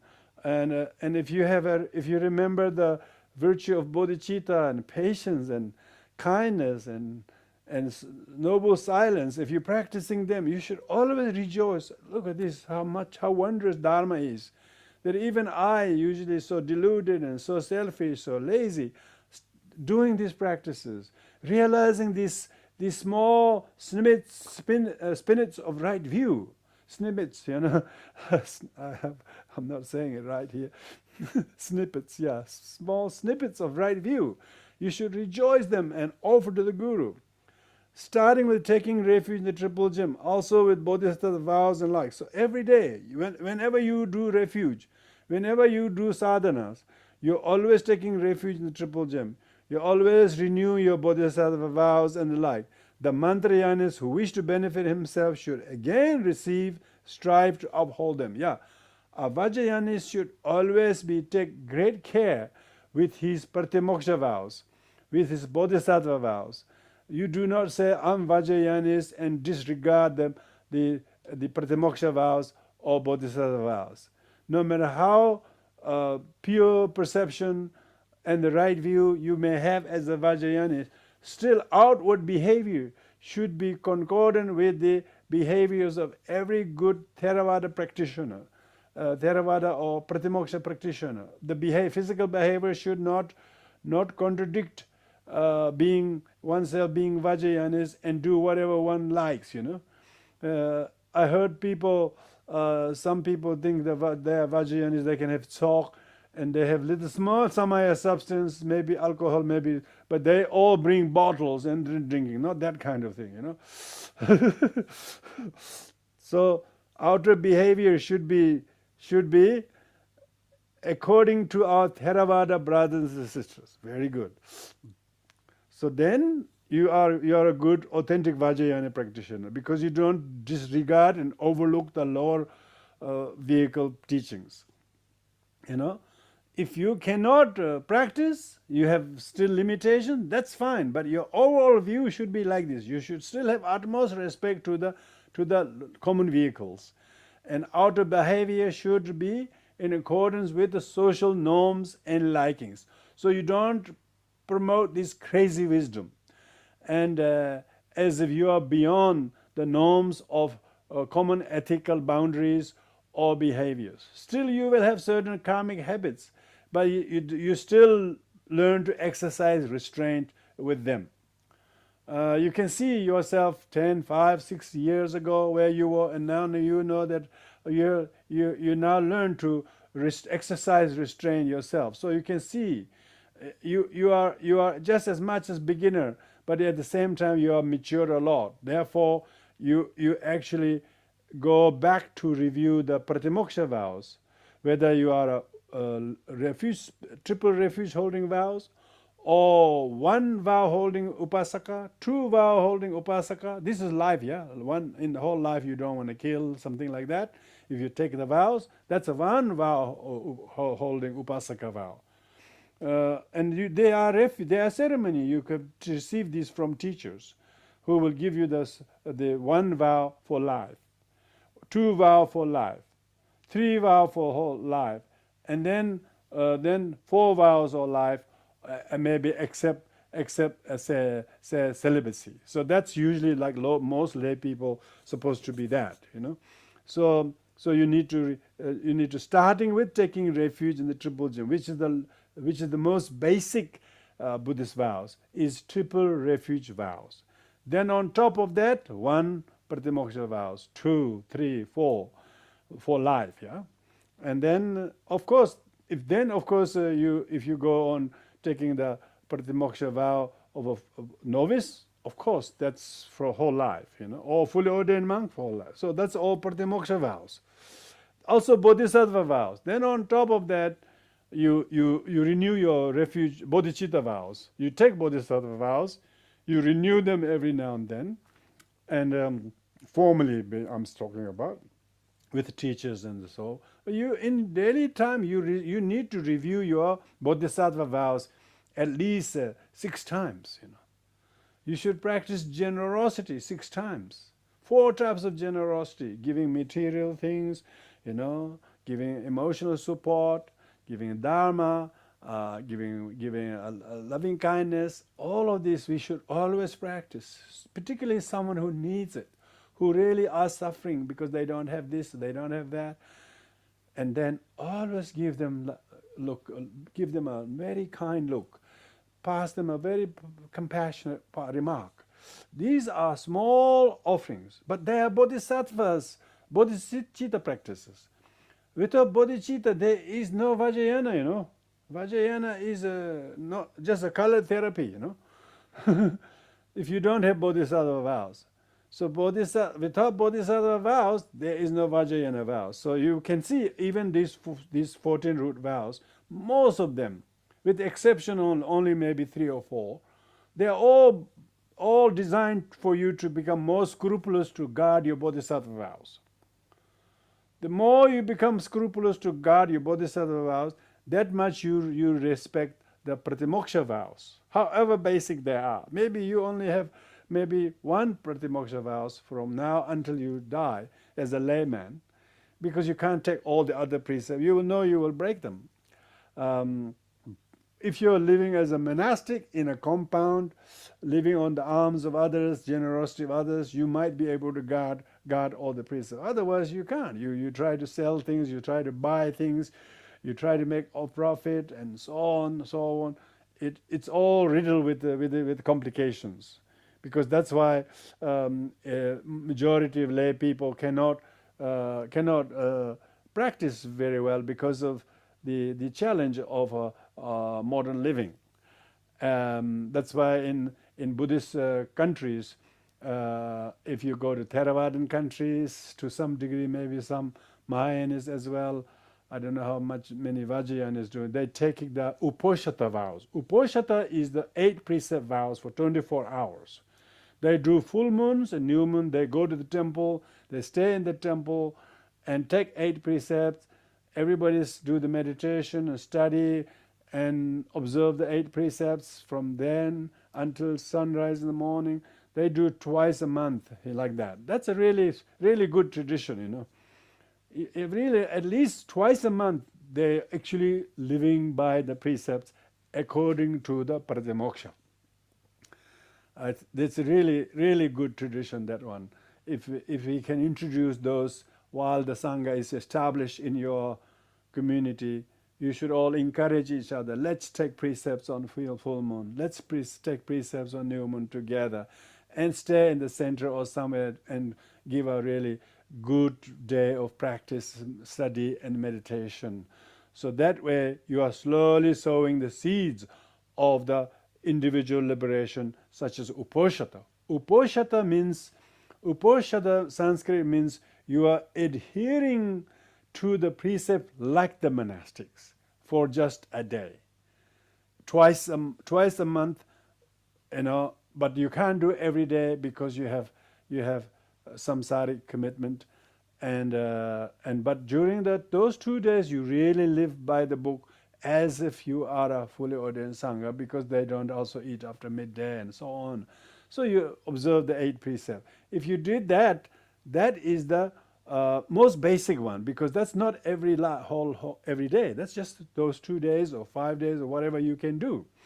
So that is what it's really referring to. So Vajrayana vows, our great teacher Ashwagosha is a celebrated Buddhist scholar, particularly well-known, well-respected in Theravada tradition. I don't know whether he's the same one or not, but nevertheless, he ends his writing saying that starting with taking refuge in the Triple Gem, you should never sort of look down on the Pratimoksha. Pratimoksha vow is the ground floor. If the ground floor is not well built, you can't put the first floor very strong, let alone third or second floor. They all collapse. So therefore, it's very important that the ground floor of our refuge and our Pratimoksha vows are really respected and guarded as much as possible, because in this what we call prohibitive self-discipline, prescriptive self-discipline, and benevolent self-discipline. Prohibitive means what thou shalt not do, you know. Prescriptive means what thou shalt, you know. So the prohibitives is all do not harm any living beings. And the prescriptive is practice loving kindness, practice compassion, practice joyfulness, practice equanimity, practice forgiveness. All these things are prescriptive. They are concordant practice of Mahayana and Theravada. Of course, Vajrayana is included. Benevolent is on top of that. Maybe you don't do this, maybe you will do this, but you do all of your even 8 precepts for the benefit of all sentient beings. That's why they call 8 Mahayana precepts. The actual precepts are not Mahayana precepts, because Mahayana precept by definition has to be from today until essence of enlightenment reach. But actual Pratimoksha vows are Pratimoksha Bodhisattva vows. Pratimoksha vows for 24 hours, but taken with the intention for the benefit of all sentient beings, is only Mahayana. Otherwise, why it's called 8 Mahayana precepts? There is no Mahayana in the content. Mahayana precept, by definition, is from today until essence of enlightenment reached. It is not taken from now until sunrise tomorrow. So you need to understand how these three samvaras, we call three samvaras. Three samvara means 3 vows. This is Pratimoksha, Bodhisattva, and Vajrayana vows. One of the most celebrated Tibetan scholar is Sakya Pandita. Sakya Pandita wrote a text called Classification of 3 Codes. So under that title, the book is available because one of my friend, he translated it, published it, and in a classification of 3 codes. And he wrote all of these beautiful verses, over 700 verses, if I'm not wrong, on how to understand the 3 different levels of vows without contradicting them, And of course, Sakya Pandita had few things to say critically, because he was a critic of some early Tibetans and Indian scholars who have sort of hodgepodge mix those 3 vows as they are contradictory. He says there's the outer behavior should be concordant and harmonious with the Pratimoksha and the common vehicles. But you should never lose your bodhicitta as inner kind of vows. But secret vow is the pure perception of Vajrayana vows. So that's why Vajrayana itself is called Guhyayana. Guhyayana means secret vehicle. It's a secret because to those people who are not suitable to hear about it, you do not divulge them. But to those who know it, it's the quintessence of essence of all practices. It's the right view. Even your outer conduct is so good, like by the books. But if your intention to display that impressive, immaculate outer conduct is simply for worldly dharma, to gain respect, so that higher rebirth you can gain, see, all of that could be just a little bit of just a form only. So Pratimoksha vow on its own is pretty hard work, but for very little essence. But when you are able to practice the Pratimoksha vows outwardly, but with the intention of benevolent intention of Mahayana altruism, you're doing it not for you to have a higher rebirth, you're not observing the vows by the books so that you can escape lower rebirth. That's the person of lesser intelligence can do that. So if you are Mahayanist, your Pratimoksha vows could be boosted by doing the Pratimoksha vows, but with intentionally for the benefit of all sentient beings as altruistic motivation. But on top of that, you still practice your deity yoga practices as you're seeing yourself and others as a deity. Hear all sound as a mantra, and all thought as wisdom. When you do that, all the 3 vows, like a beautiful stupa, the bottom one is big and broad, one top of that is slightly narrower, so one side there goes like ascension, like a pyramid. So then the 3 vows are beautifully like a pyramid. There's a food pyramid for people who want to have healthy eating. Food pyramid, yeah? Very good. Now, think of a vow pyramid. Pyramid of Pratimoksha, Bodhisattva, and Vajrayana vows. Vajrayana vow is the sharp tip, sharp tip. There's no name for it, Sharp tip, because sharp tip doesn't exist unless it's got a broad base. So they are completely harmonious. So do not contradict the Vajrayana vows from the Pratimoksha and Bodhisattva vows.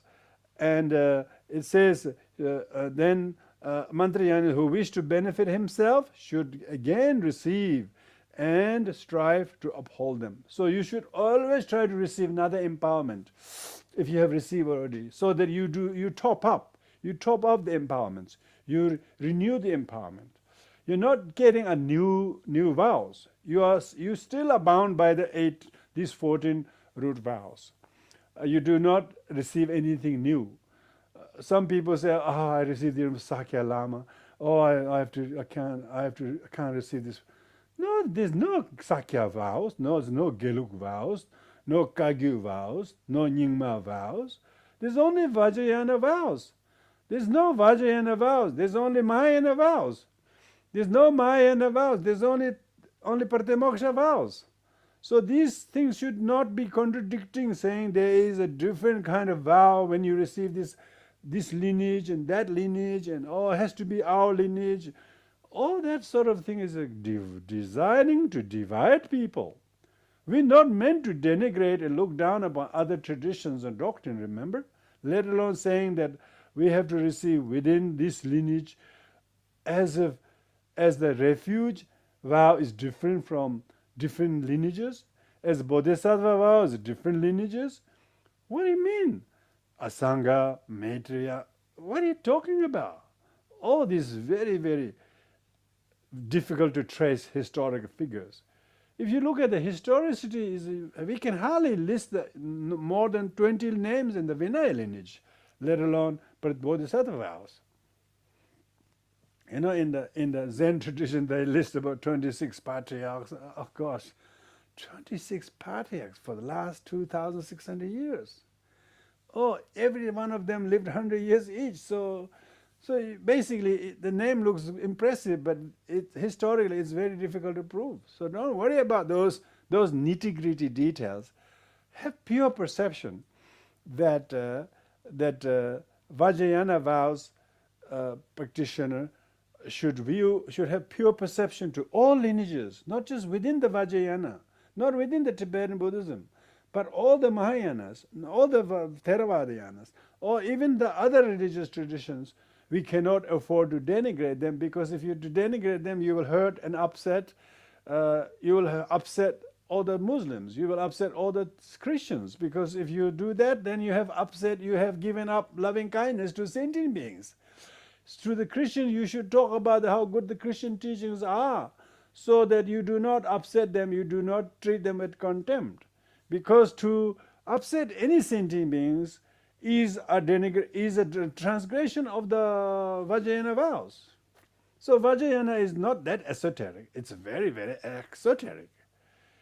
Most of the 14 root downfalls are all leaning heavily on the Mahayana Bodhisattva vows. It should be, because Vajrayana is Mahayana, There is no Vajrayana is not non-Mahayana. It's a resultant Mahayana. And Mahayana is called Paramita Kausalyana. So therefore there is no distinction between ground and path and result. Only method of meditation is different. So that's why it's very important. The more you understand the pyramid of the vows, and then you will have the more pure perception of the Theravada, Mahayana, and Vajrayana, let alone having any discrimination between different Tibetan Buddhist lineages. Don't call texts as Kagyu sadhanas, Geluk sadhanas. There is no such thing. Those deities are all Indian origin. The author may be someone in 19th century or 17th century. How do you know he's Sakya? How do you know he's a Kagyu? What entitles him? He's just a devotee of that practice. So therefore do not put labels too distinguishably as if this is this, this is that. All of these lineages of the Dharma practice, in general Vajrayana practice, all came from India.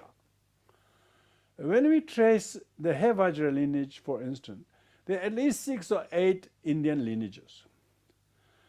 And then, like like those who received from Mahasiddha Virupa, the Sakyas, and those who received through Naropa. And these are all, why don't call Naropa lineage? Why don't we call Virupa lineage? We don't. We are calling them Sakya lineage or Kagyu lineage. These are just recently coined terms to the lineages. But these are all Buddha lineages. These are all Dharma lineages. These are all lineages that came from India.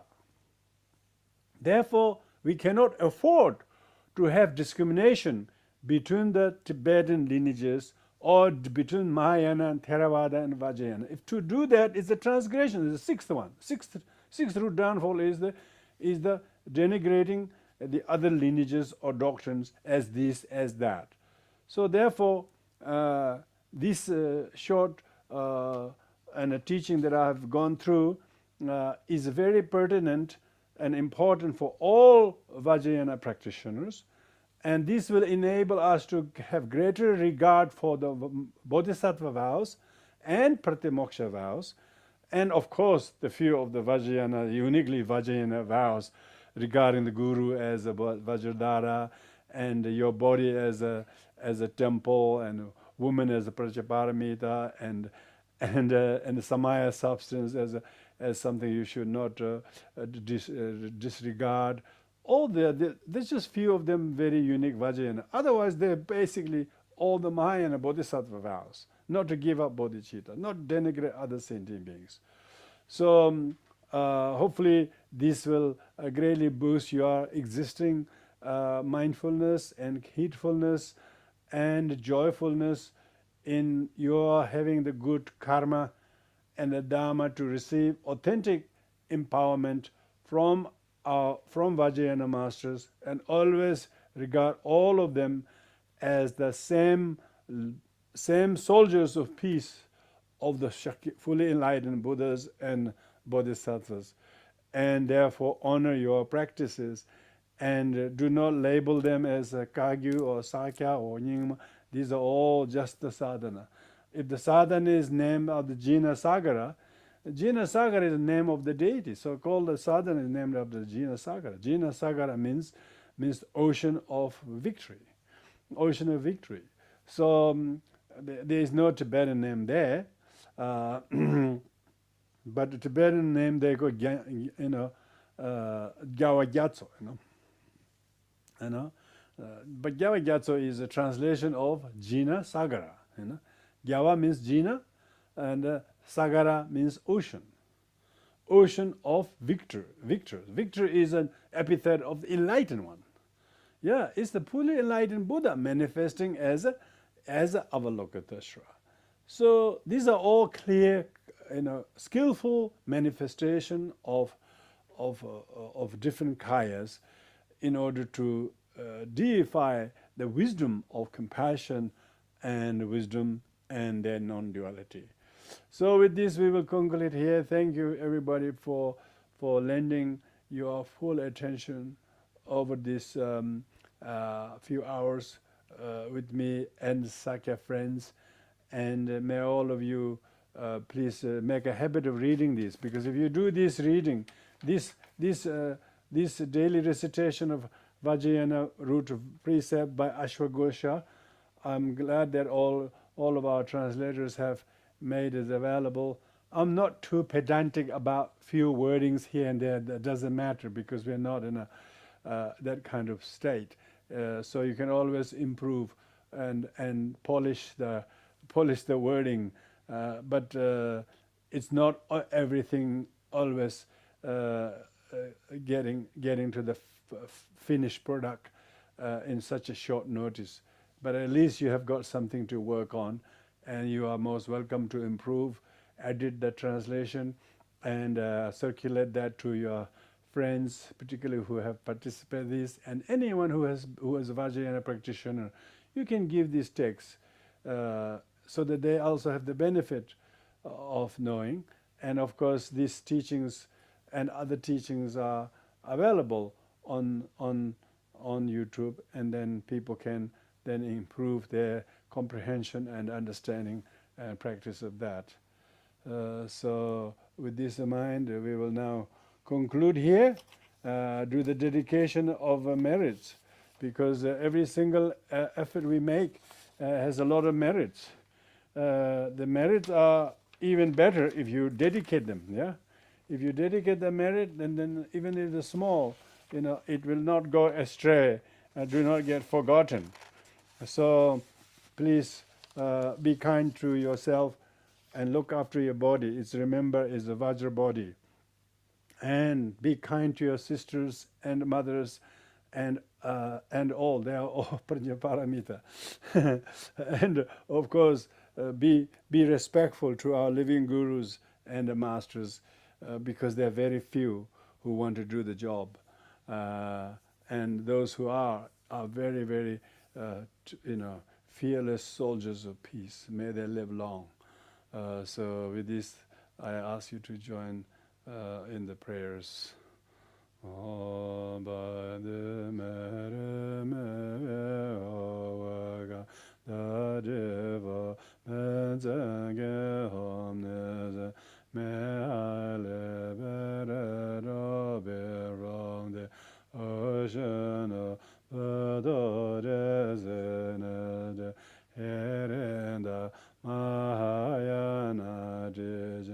Whatever merit I have, meo bebe gazelevas, truhoda mahayana jije, courage manjushrinyode, azama dabadradila, following all the example. I shall dedicate all the merit, excellent body, Cheda, Teba, Vedana, Yedanza, Ved has been born.